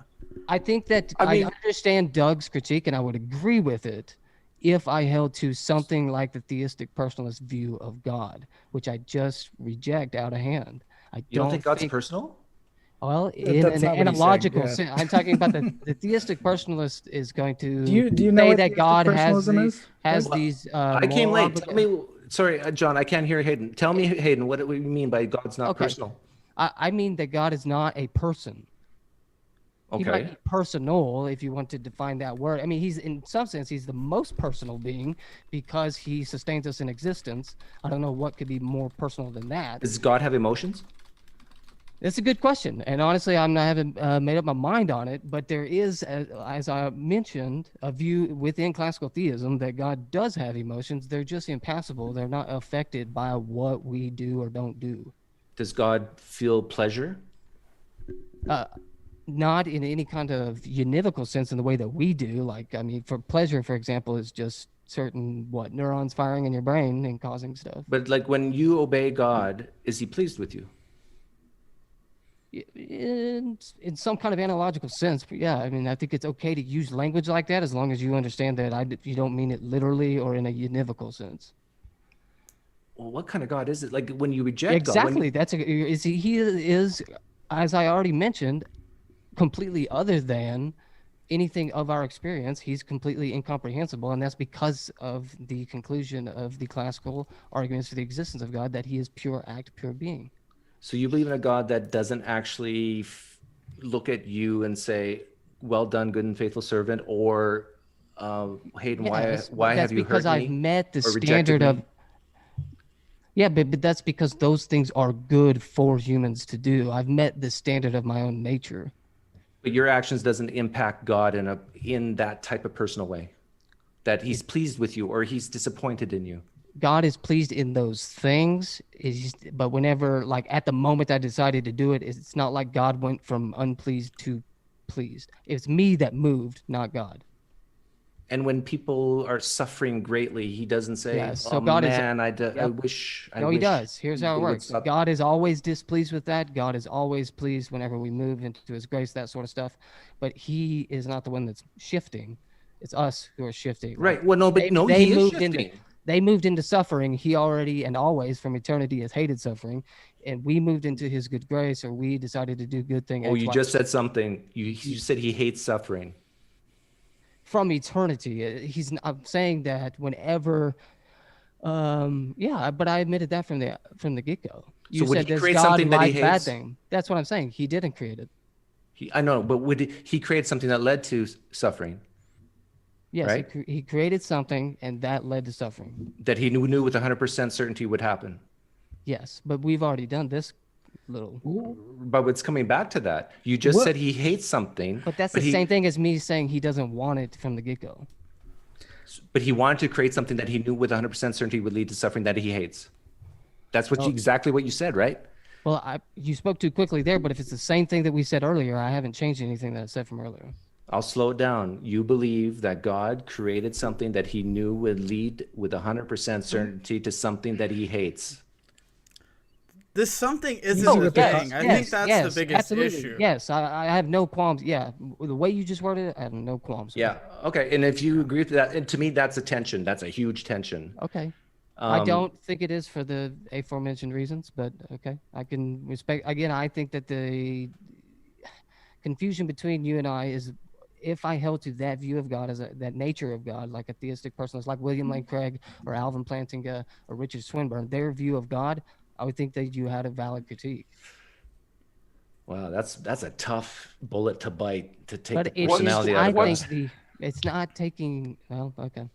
But that's fine. But that's because it's only a tough bullet to bite if you think that God is like a person. But I just think it should be a very orthodox thing to say that God, in his essence, is not anything remotely like our experience. That's what the word holy, for example, even means throughout the scripture. He's completely other than us. I think that's a very orthodox belief. Are you a Trinitarian? Yeah, but I'm probably a heretic. Yeah, I'm sure there's going to be some Christians who hear you talking and say, yeah. No, I admit that I have a different, well, I'm really unsure about my view of the Trinity, but I don't necessarily like the way it's usually put. I like this guy more and more the more he talks. Well, is that JB? Yes, it is JB. Hey, JB.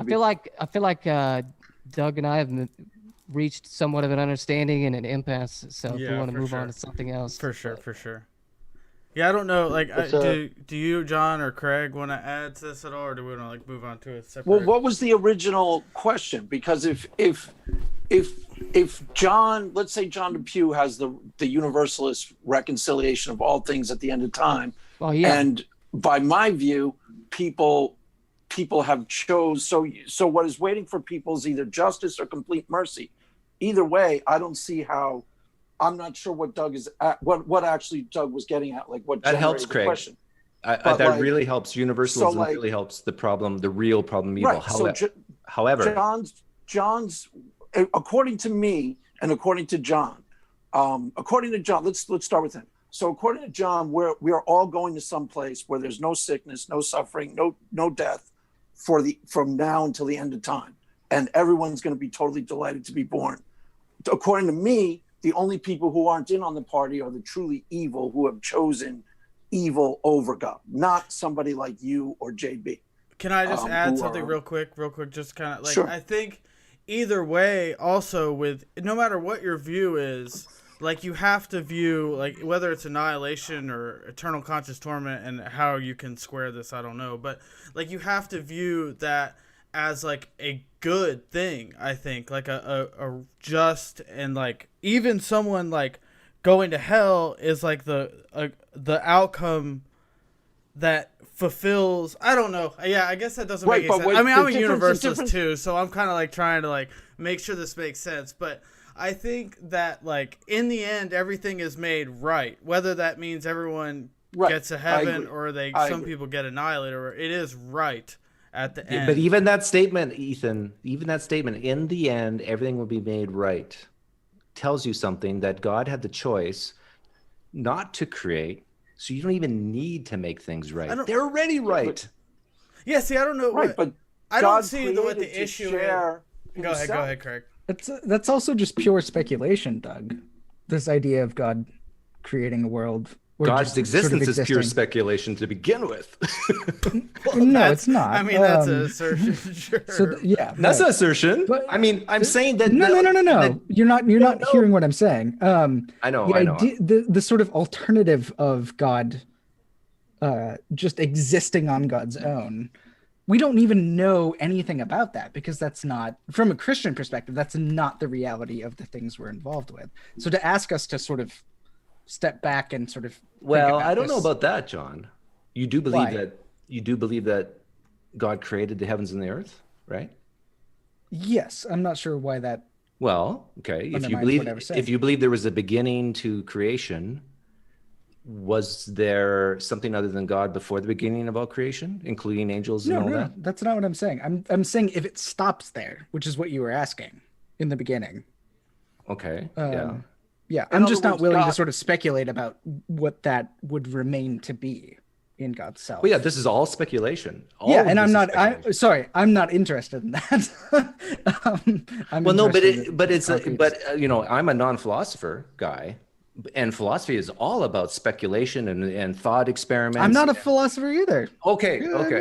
So, Maybe I'm there's not no interested in philosophers that. in here, but I'm not interested in abstract metaphysics. I don't give a shit. Like it's not something that I care about. Well, the concept of God I'm is an sorry. abstract metaphysical.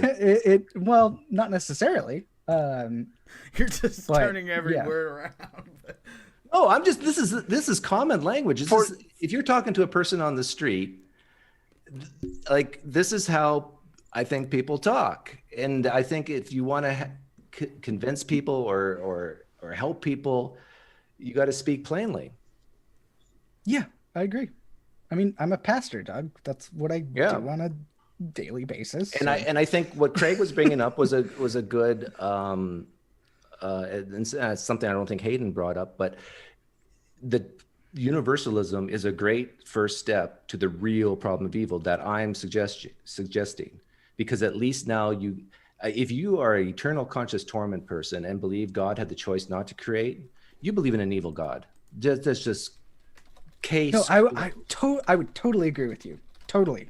100% agree on that. Yeah. Now, but my beef with universalism is that even if universalism is true, and this is just all metaphysical speculation, you're still stuck with the evidential problem of evil. And if God could have chosen not to create anything, therefore there would be no natural disasters. There would be no babies dying. Where does he? But Where if does the he? natural disasters are only for the limited time when we're all in human form on Earth, and Right. then it's reconciled with forever in heaven.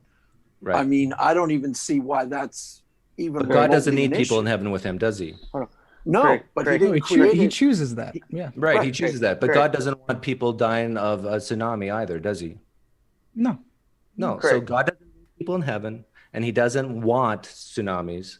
And the best way, since he doesn't need people in heaven, and he doesn't really like that badness of tsunamis killing 200,000 people or whatever, he could have, there would be no evil, no sin, no suffering, no tsunamis if God never created, correct? Right, but no us either to even Yes, have these conversations. Who cares about us?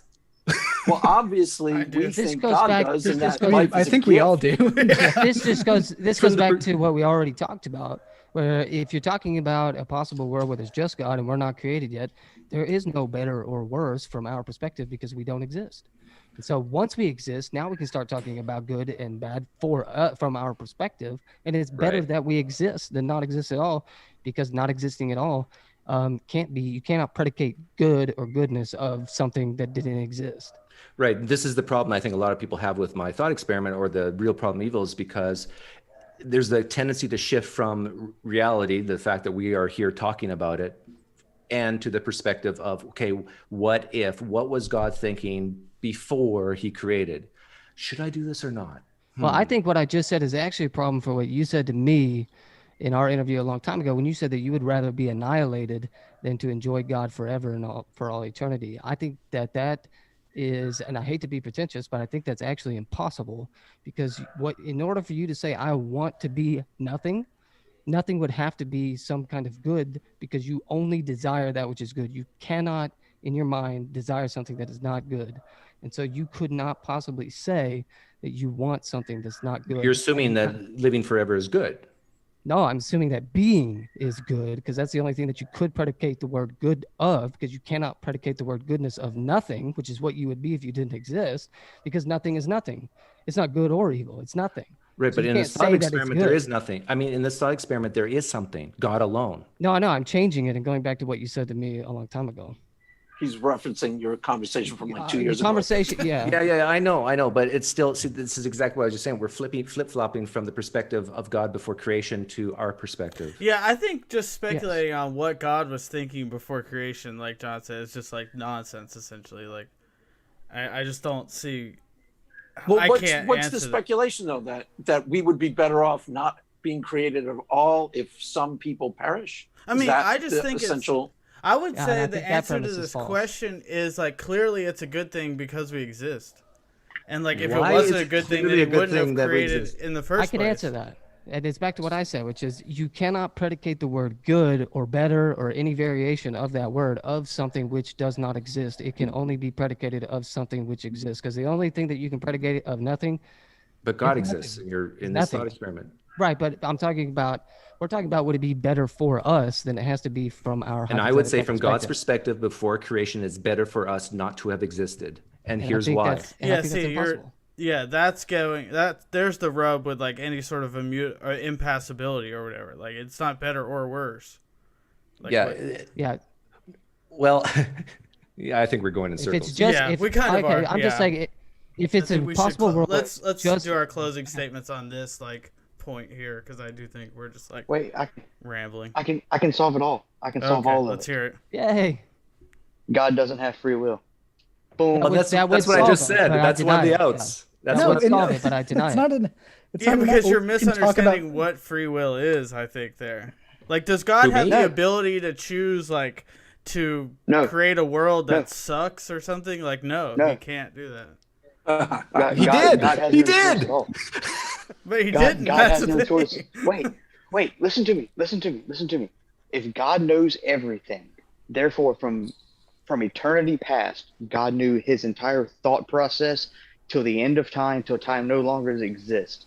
God could not change his mind. His thoughts are already predetermined. He has no free will. His thoughts are locked and his actions are locked. He can't do anything else.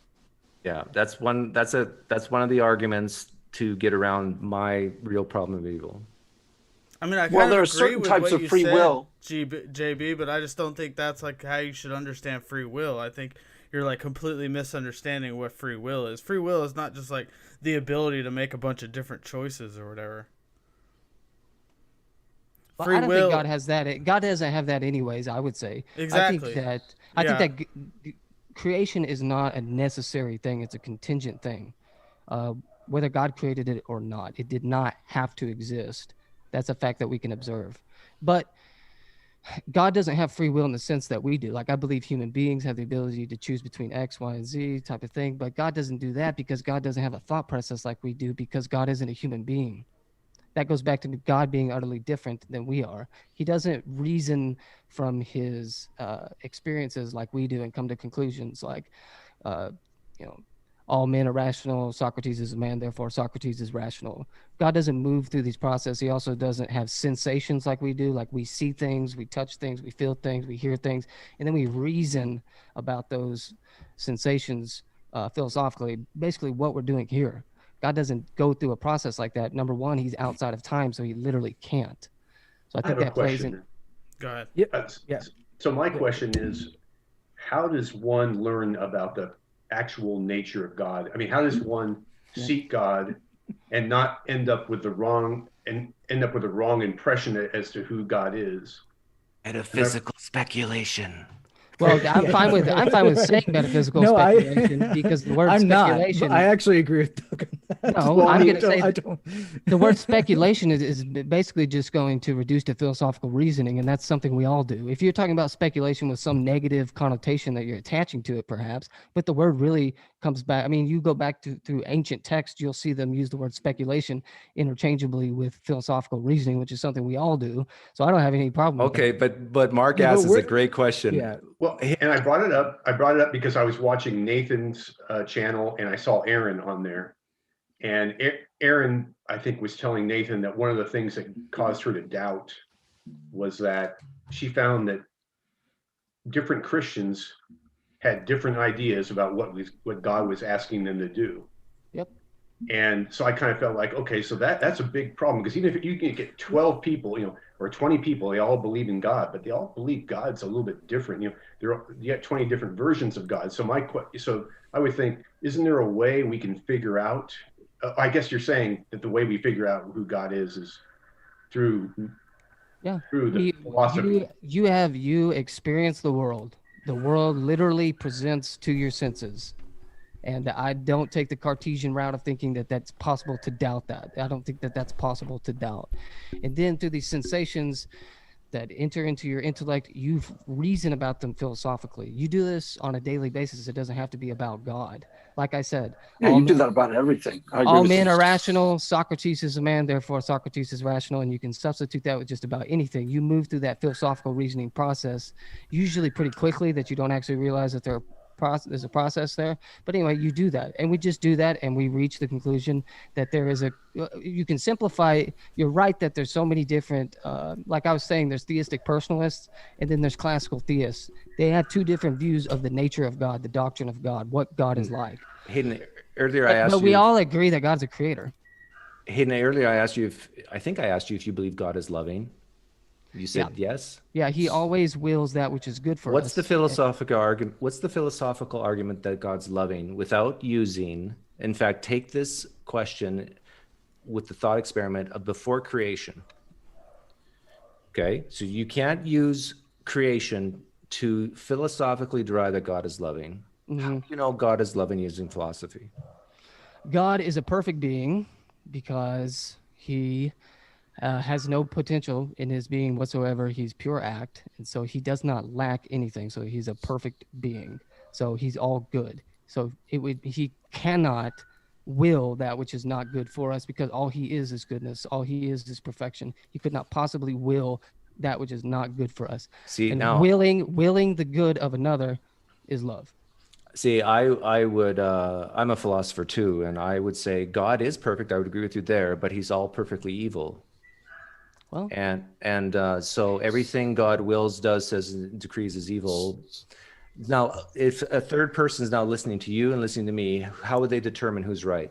Well, because the world isn't totally evil. No, no, that's fine. We would have to this go is from back. before creation perspective. Yeah, God cannot possibly be all evil, because evil is a privation, and so if God was all evil, then he just wouldn't exist. That would be the first step. But secondly, we would have to. Yeah, evil does not exist. If God was all perfectly good, he couldn't exist.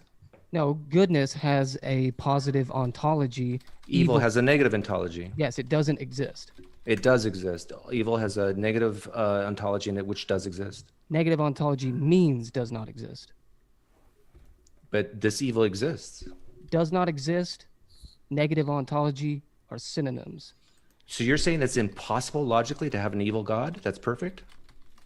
Yes, it's impossible to have an evil God, because evil. You can't have perfectly evil. No, it's impossible to have an evil God, because evil is a privation. It does not exist. So if God was evil, no, good is a privation of evil, not the other way around.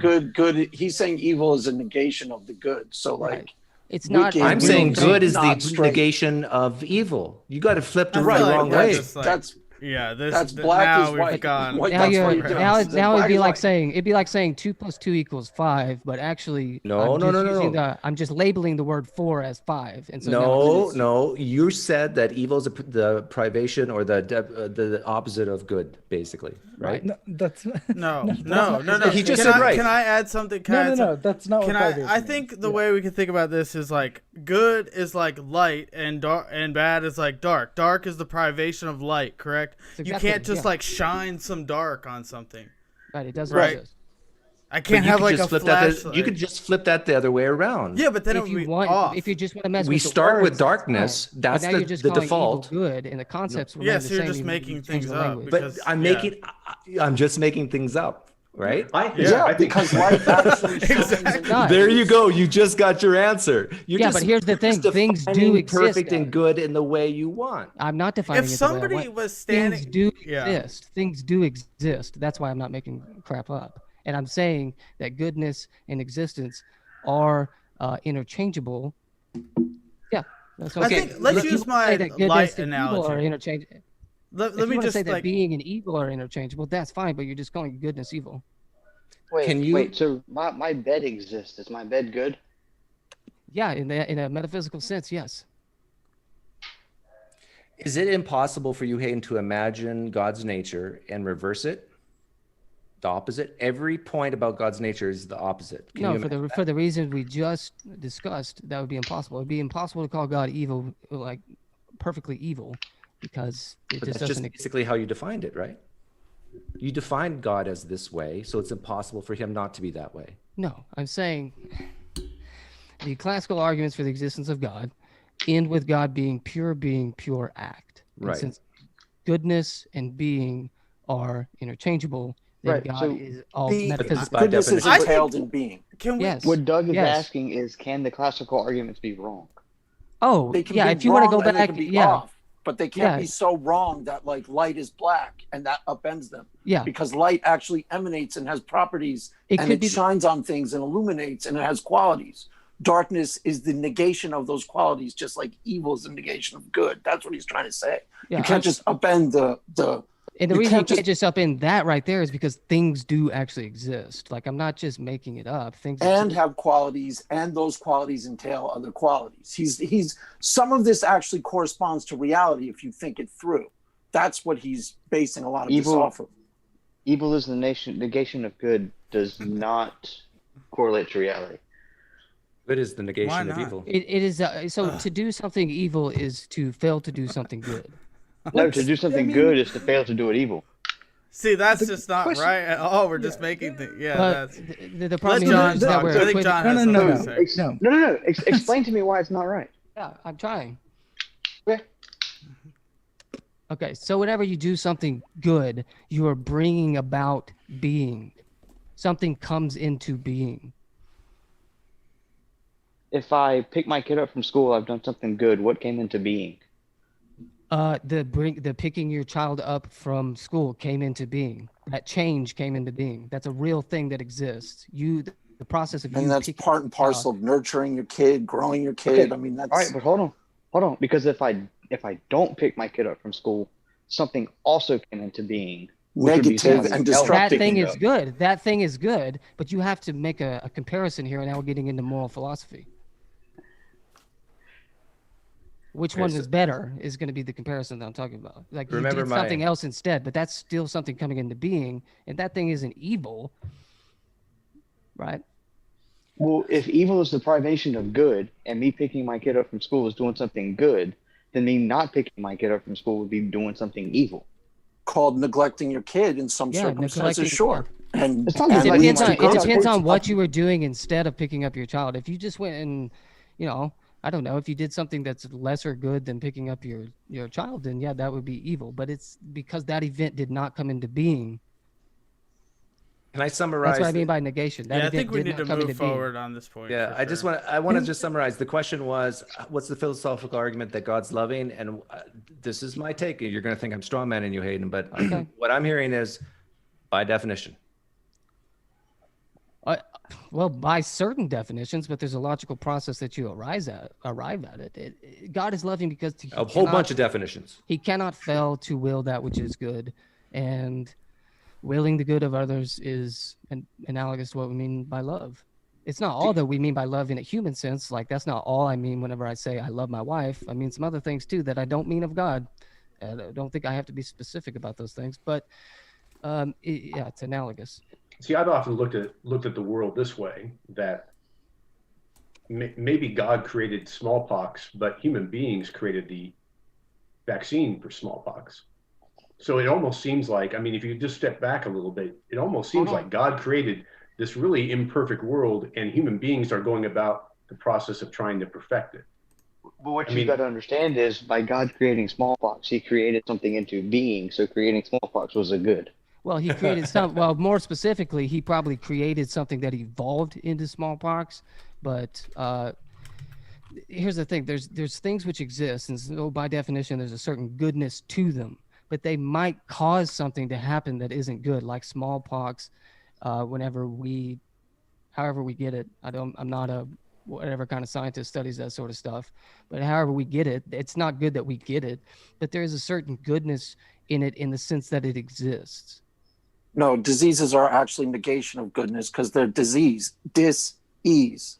They harm things. I'm just saying, So- if it exists, I'm saying that, yeah, Right, but his by example definition, was it is- flawed. His example was flawed. Oh, okay. Smallpox is not a created thing that has goodness in being. It's something destructive that destroys things that are. That's why it's disease But and not welcome. It's good for the does it smallpox. exist? Does it exist though? Right, is the so question. that's what I'm saying. The thing, if it exists, there is a certain goodness to it. Now, Right, whenever not it comes everything that into- exists is good by definition. Hitler was not good by definition. He was evil, but He was part just of what made him misunderstood. evil. No, what He was did, just what misunderstood. he That is did was true. evil. Some What he people did- think he was anti-Semitic. Go figure. I mean, Well, maybe little. Craig, I'm not sure if you were here for this earlier, but we had this whole conversation about the past still exists and the future already my gosh. exists. So you could say Hitler still exists. I don't think that the past and present exist. I think Don't can we we know get what's let's good try and- and get this back on some sort of rails where I think John definitely had something to say. And then I do want to talk about Mark's question that we like answered for like half a second or whatever and then moved forward, but because I think that was pretty interesting. Yeah, I'll just say a couple things to close this out. So I think what's left unanswered in a lot of this is, where does evil come from? What's its origin? God. I don't think we've actually. Yeah, so Pine Creek said God. From your worldview, I think you would have to say that. I've never said that. I know. I'm just speculating because this is what we're doing. Yeah. Speculation. I don't know if Pure that's what we were trying to do, but go ahead. Even says that in Isaiah, I think, but that's Yeah, just men just- talking, Just speculating. Yeah, you're right. just men saying stuff. Yeah, where does it come from? Even if we talk about it in terms of negation, what do we mean when we say that evil is a thing? Even if we give it sort of a non-ontology or a non-being, where's it coming from? Just curious. The It's negation not- of God's it's- nature. It's That's not where I coming. think- Yeah. That's where I think I the don't- naturalistic worldview actually makes a lot of sense, where you say, Can't we just say, from a Christian perspective, I don't know? You could. Can we commit to that and say, that's I bad. don't know? I think Why? not. Because SJ told me that if you say Why I is don't know, that then you don't bad? have a coherent worldview. Yeah, no, I'm it's perfectly not. fine with saying I don't know. I've said it a million times. Yeah. We don't know where, because it doesn't seem to have, given that it's a negative ontology or something that's a privation on the good or whatever you want to talk about it. I don't know. I can I don't answer know your where it question comes by asking a question that I think every Christian in here is gonna agree with. And let's try it. So your question was, John. If you say where does God, evil- I'm going to disagree with you. No, 'cause I here. don't. Yeah, Well, but I'm going to ask you a question where you're going to change your mind. I'm so confident. I'm sure you're not, but go ahead. Would there be any evil? The question you asked was, where does evil Where does it come from? And Yeah, I'm going what's to its ask you a origin? question now, and you might surprise me. I hope you do. Would there be any evil if God never created? No, of course not. No, and there's presently not. This is for either. John. Can you say that again? Would Sorry. there be any evil if God didn't create? No. You've just answered your own question of where evil came from. No, I'm saying that's evil actually doesn't not exist true. Now we all believe that evil. That's actually doesn't not exist now. true. That's actually a Yeah, no, it's not. a That's very bad simple. Maybe not understanding direct. of. Maybe not That's actually a directly. bad understanding of origin. Actually, If there is no it's a- evil, if it's God actually an didn't create. origination fallacy. Yeah, If there's no, you just admitted there would be no evil if God didn't create. It's not God any- did create evil. It's It's an not evil origination now. fallacy. It's not I'm evil not. now, I'm no. not. No. Yeah. I'm not attributing that to God. I don't know where it comes from. Maybe not directly. Yeah, I'm not even saying putting that on you to say Well, I'm that not. to God directly. Yeah, but indirectly. how would it be indirectly in what I'm saying? If I say that I don't know where it comes from. Okay. Would there be evil if no humans existed? Technically, yes, because the angels were the first people who fell and sinned. Yeah.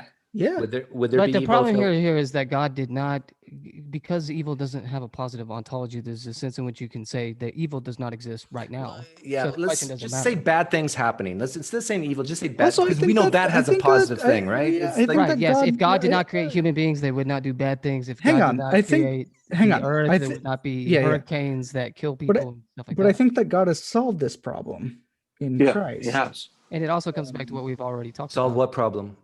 The problem of evil and sin. The problem of I think evil. That's already been Has God responded solved the to by problem of Christ. bad things happening to people? Yes. Yeah. God solved Definitively. the problem of Definitively poverty and so. hunger? Yeah. Yeah. Yes. He did? We're not experiencing it yet because we have to talk about time at this point. Unfortunately, even though you may not want to go in those discussions because we're living in the old age. What do you mean when you say God has solved? I just asked you if God has solved the problem of poverty and hunger, starvation. You said yes. Yeah. He means because God has already reconciled the world to himself in Christ. Okay, when I think of the word solved, it mean means like prevent? the problem has gone away. Yeah, but that's It like has. Is in that God. not what you mean? It has in God. Yeah, God has done it. God But in you're not Christ has saying done people that. are you're saying He's that not there's no saying that they're not- starvation. No, obviously that's still the case. Yes, I'm that's just why saying. that's why I'm perplexed. That's why I brought up the two ages. We're still in the age of the flesh. We're still in this present age, and from the point of view of our perspective, There's we're an already not not quite- yet. to his Okay, We're not quite has there, God yeah. solved the problem of starvation in our current age? no. Nobody's John. argued In that. the sense that Doug means it, the answer is no. But there's two different Well, senses I'm asking here. John. I know, but I know what John's eschatology is. John, Right. let John answer. Has God solved it in our present age? That doesn't make any sense to me. Well, the The present. question doesn't. Well, you said people are obviously starving. Are they starving in our present age? Yes. Has God solved the problem of starvation in our present age? Yes, we're just not experiencing it yet. We're not He's saying there's a lag. There's a lag in his eschatology. God has solved the problem. We have. I mean, this not is just felt the basic effects of Christian it. theology, Doug. Yeah, we Like, haven't. if you were to actually read Christian theology, you would actually know this. This is actually quite okay. So popular he solved the problem right now, We just haven't experienced the or effects in of the it yet. future. Oh, it's Both. simultaneous. The answer is It's both, yes. and yeah. Okay, Yeah. because from our perspective, It's an overlapping reality. Yeah. in our perspective, has God solved the problem of starvation now? From our perspective, you're not going to experience the effects of God having already solved the problem. It's a So the good way of answer's putting no? it. Yeah. Yeah. So the answer is In the no. sense That's that- the yes, in answer is sense not. that you mean. In the Yeah, sense that you're yeah. you're forcing it, then the answer is no. But that's not how we see things. Okay, so I mean, this let would me take- recap. This is just so This would bizarre take, to me. This would Okay. just take a few minutes if you That's would okay. read actual Christian theologians, which you don't. I know you don't. I'm just asking you I questions, know you and you're don't. basically saying that the problem of starvation has been solved, Yes, and you're but not in the experiencing the effects. future, from our perspective. Yes. There you go. Yeah, See, I it's understand. pretty- I don't have it's to read pretty- tons of theological books. I can just No, ask. you to would tell you me. would to not ask the question in the way that you did, which was actually not a great question. But It's a very yes. straightforward, simple question. It's so blatantly simple that it's like people, I think the average Joe listening to this is going, what is John talking about? The problem of starvation is solved. Well, it has been solved in some metaphysical way in the future, and we haven't Do you think experienced it people yet. are really stupid? Do you really think people are that stupid? Well, the way you answer, Honestly, do you really think people are that stupid? listening to you, they're perplexed. How do you know? You're just making an assertion. I'm you I'm really guessing. think I'm people guessing. are very dumb, don't you? No. I Yeah, think you I think seem- you seem to 50% of really people think have an that. IQ below 50, 100, and 50% above. Yeah. Okay. Yeah. Did I offend you?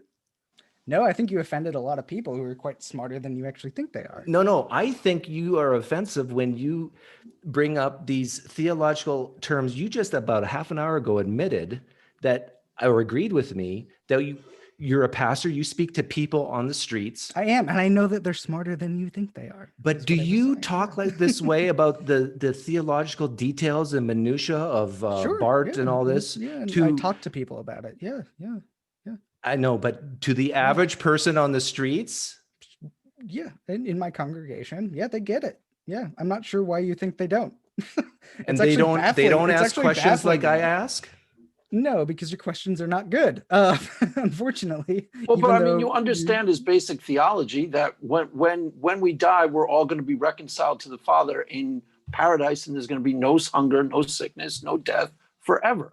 And what he's saying is that he believes that completely. It's pretty simple. He's not saying that people aren't hungry now. John, I want you to try this. To ask it as if he's saying that is misleading. John, I want you to try this. John, I want you to try this. I want you to go out on the streets and look at someone who's hungry and say, God has solved the problem of hunger. But that's not what he's saying. How about I just give them money? How about that? Oh, that too. Which is what I do. Yeah, which is what I do. Too. But that's the point I'm making. Thanks for giving me advice about how to deal with people on the street. So, yeah, I appreciate that, Doug. It's great.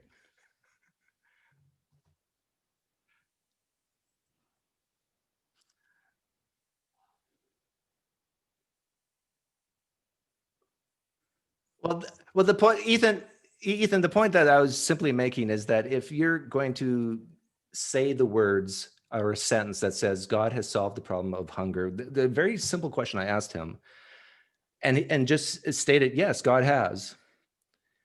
And you go out onto the streets and say that to people who are actually hungry or going to third world countries, they're going to look at you strange, and just the same way I looked at. Why would I say that to them?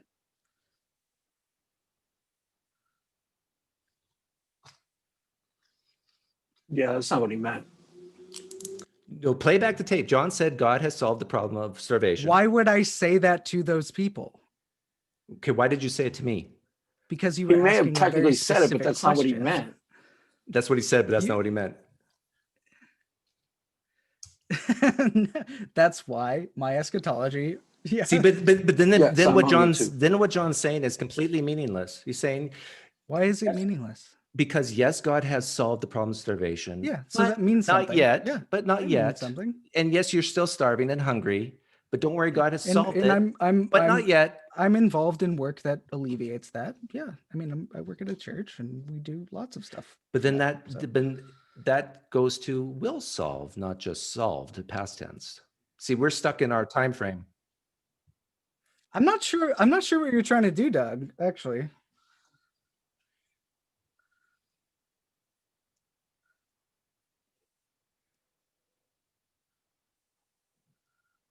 Yes.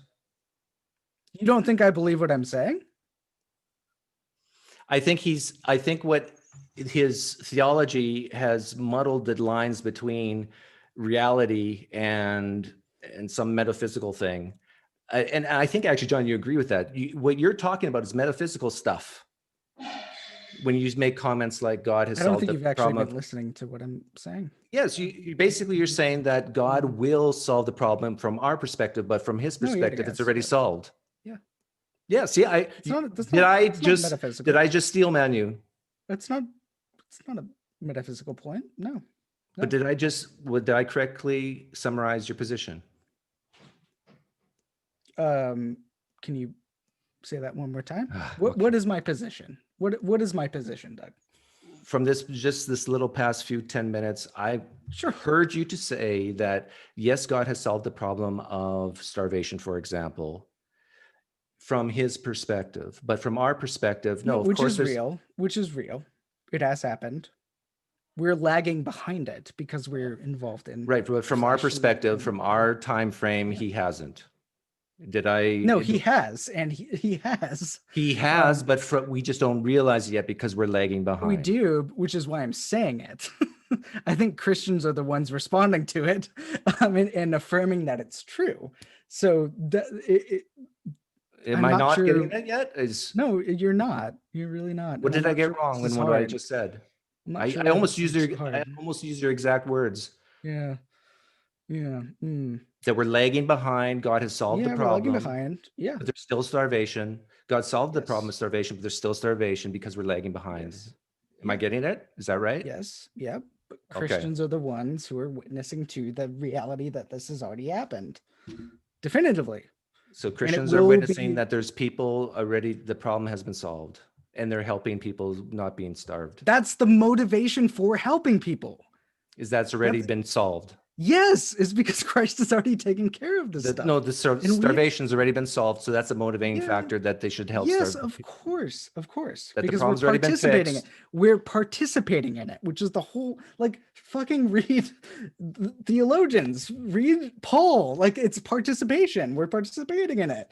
This is why I get really frustrated with these sorts of questions, especially from you, who are you're being quite accusatory in this. Yeah. I think Doug's point is like, if the problem is already solved and we're still feeding people, then it's the same as us having laboratories dedicated to stopping diseases that we've already eradicated.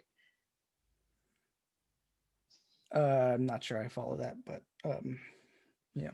He's saying your tenses are all over the place. You're using past, present. Okay, that's fine.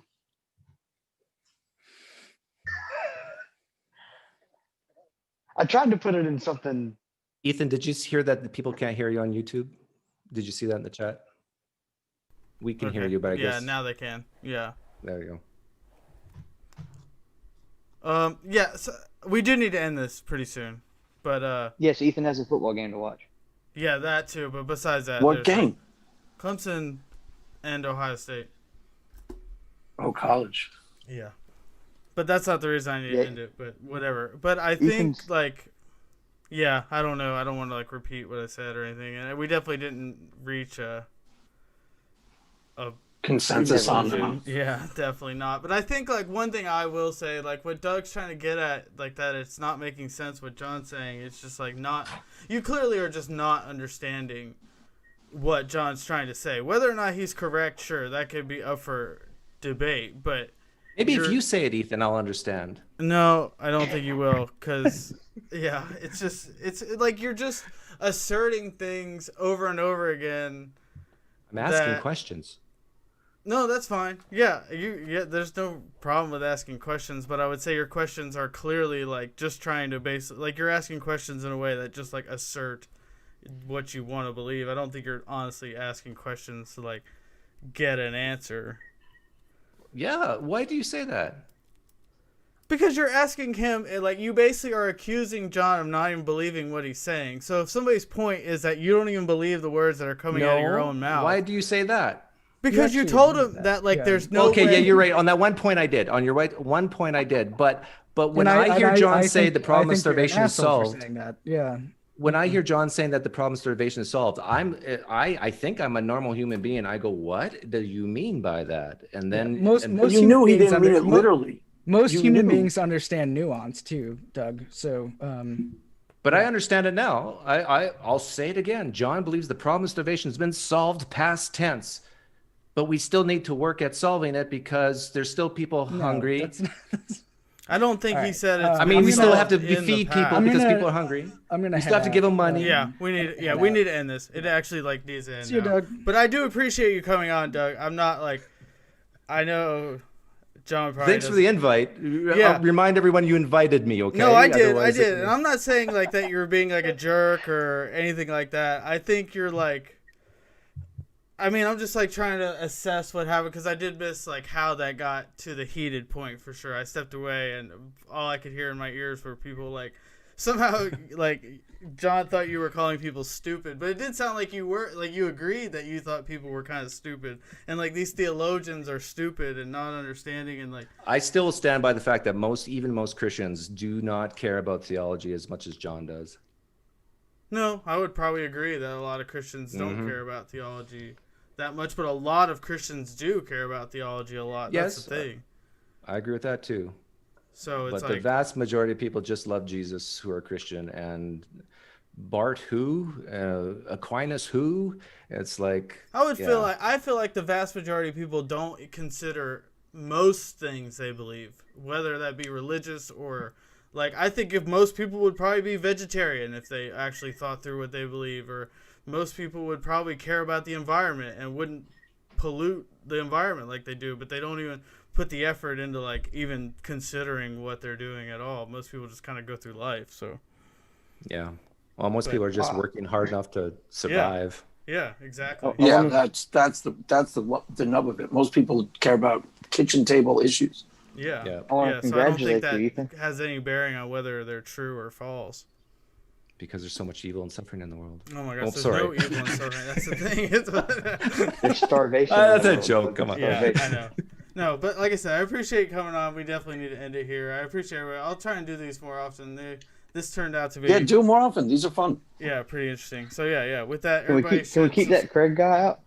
Yeah, for sure. What JB, happened? the one trying to steal my You could channel. try, but, JB. You could try, but I don't think you could. But all right, we actually need to end. So with that, everybody. Goodbye. Well, we're taking over the channel, so. Yes, we are. We are. The coup is in action. See ya, JB. See ya, Craig. See ya, Mark.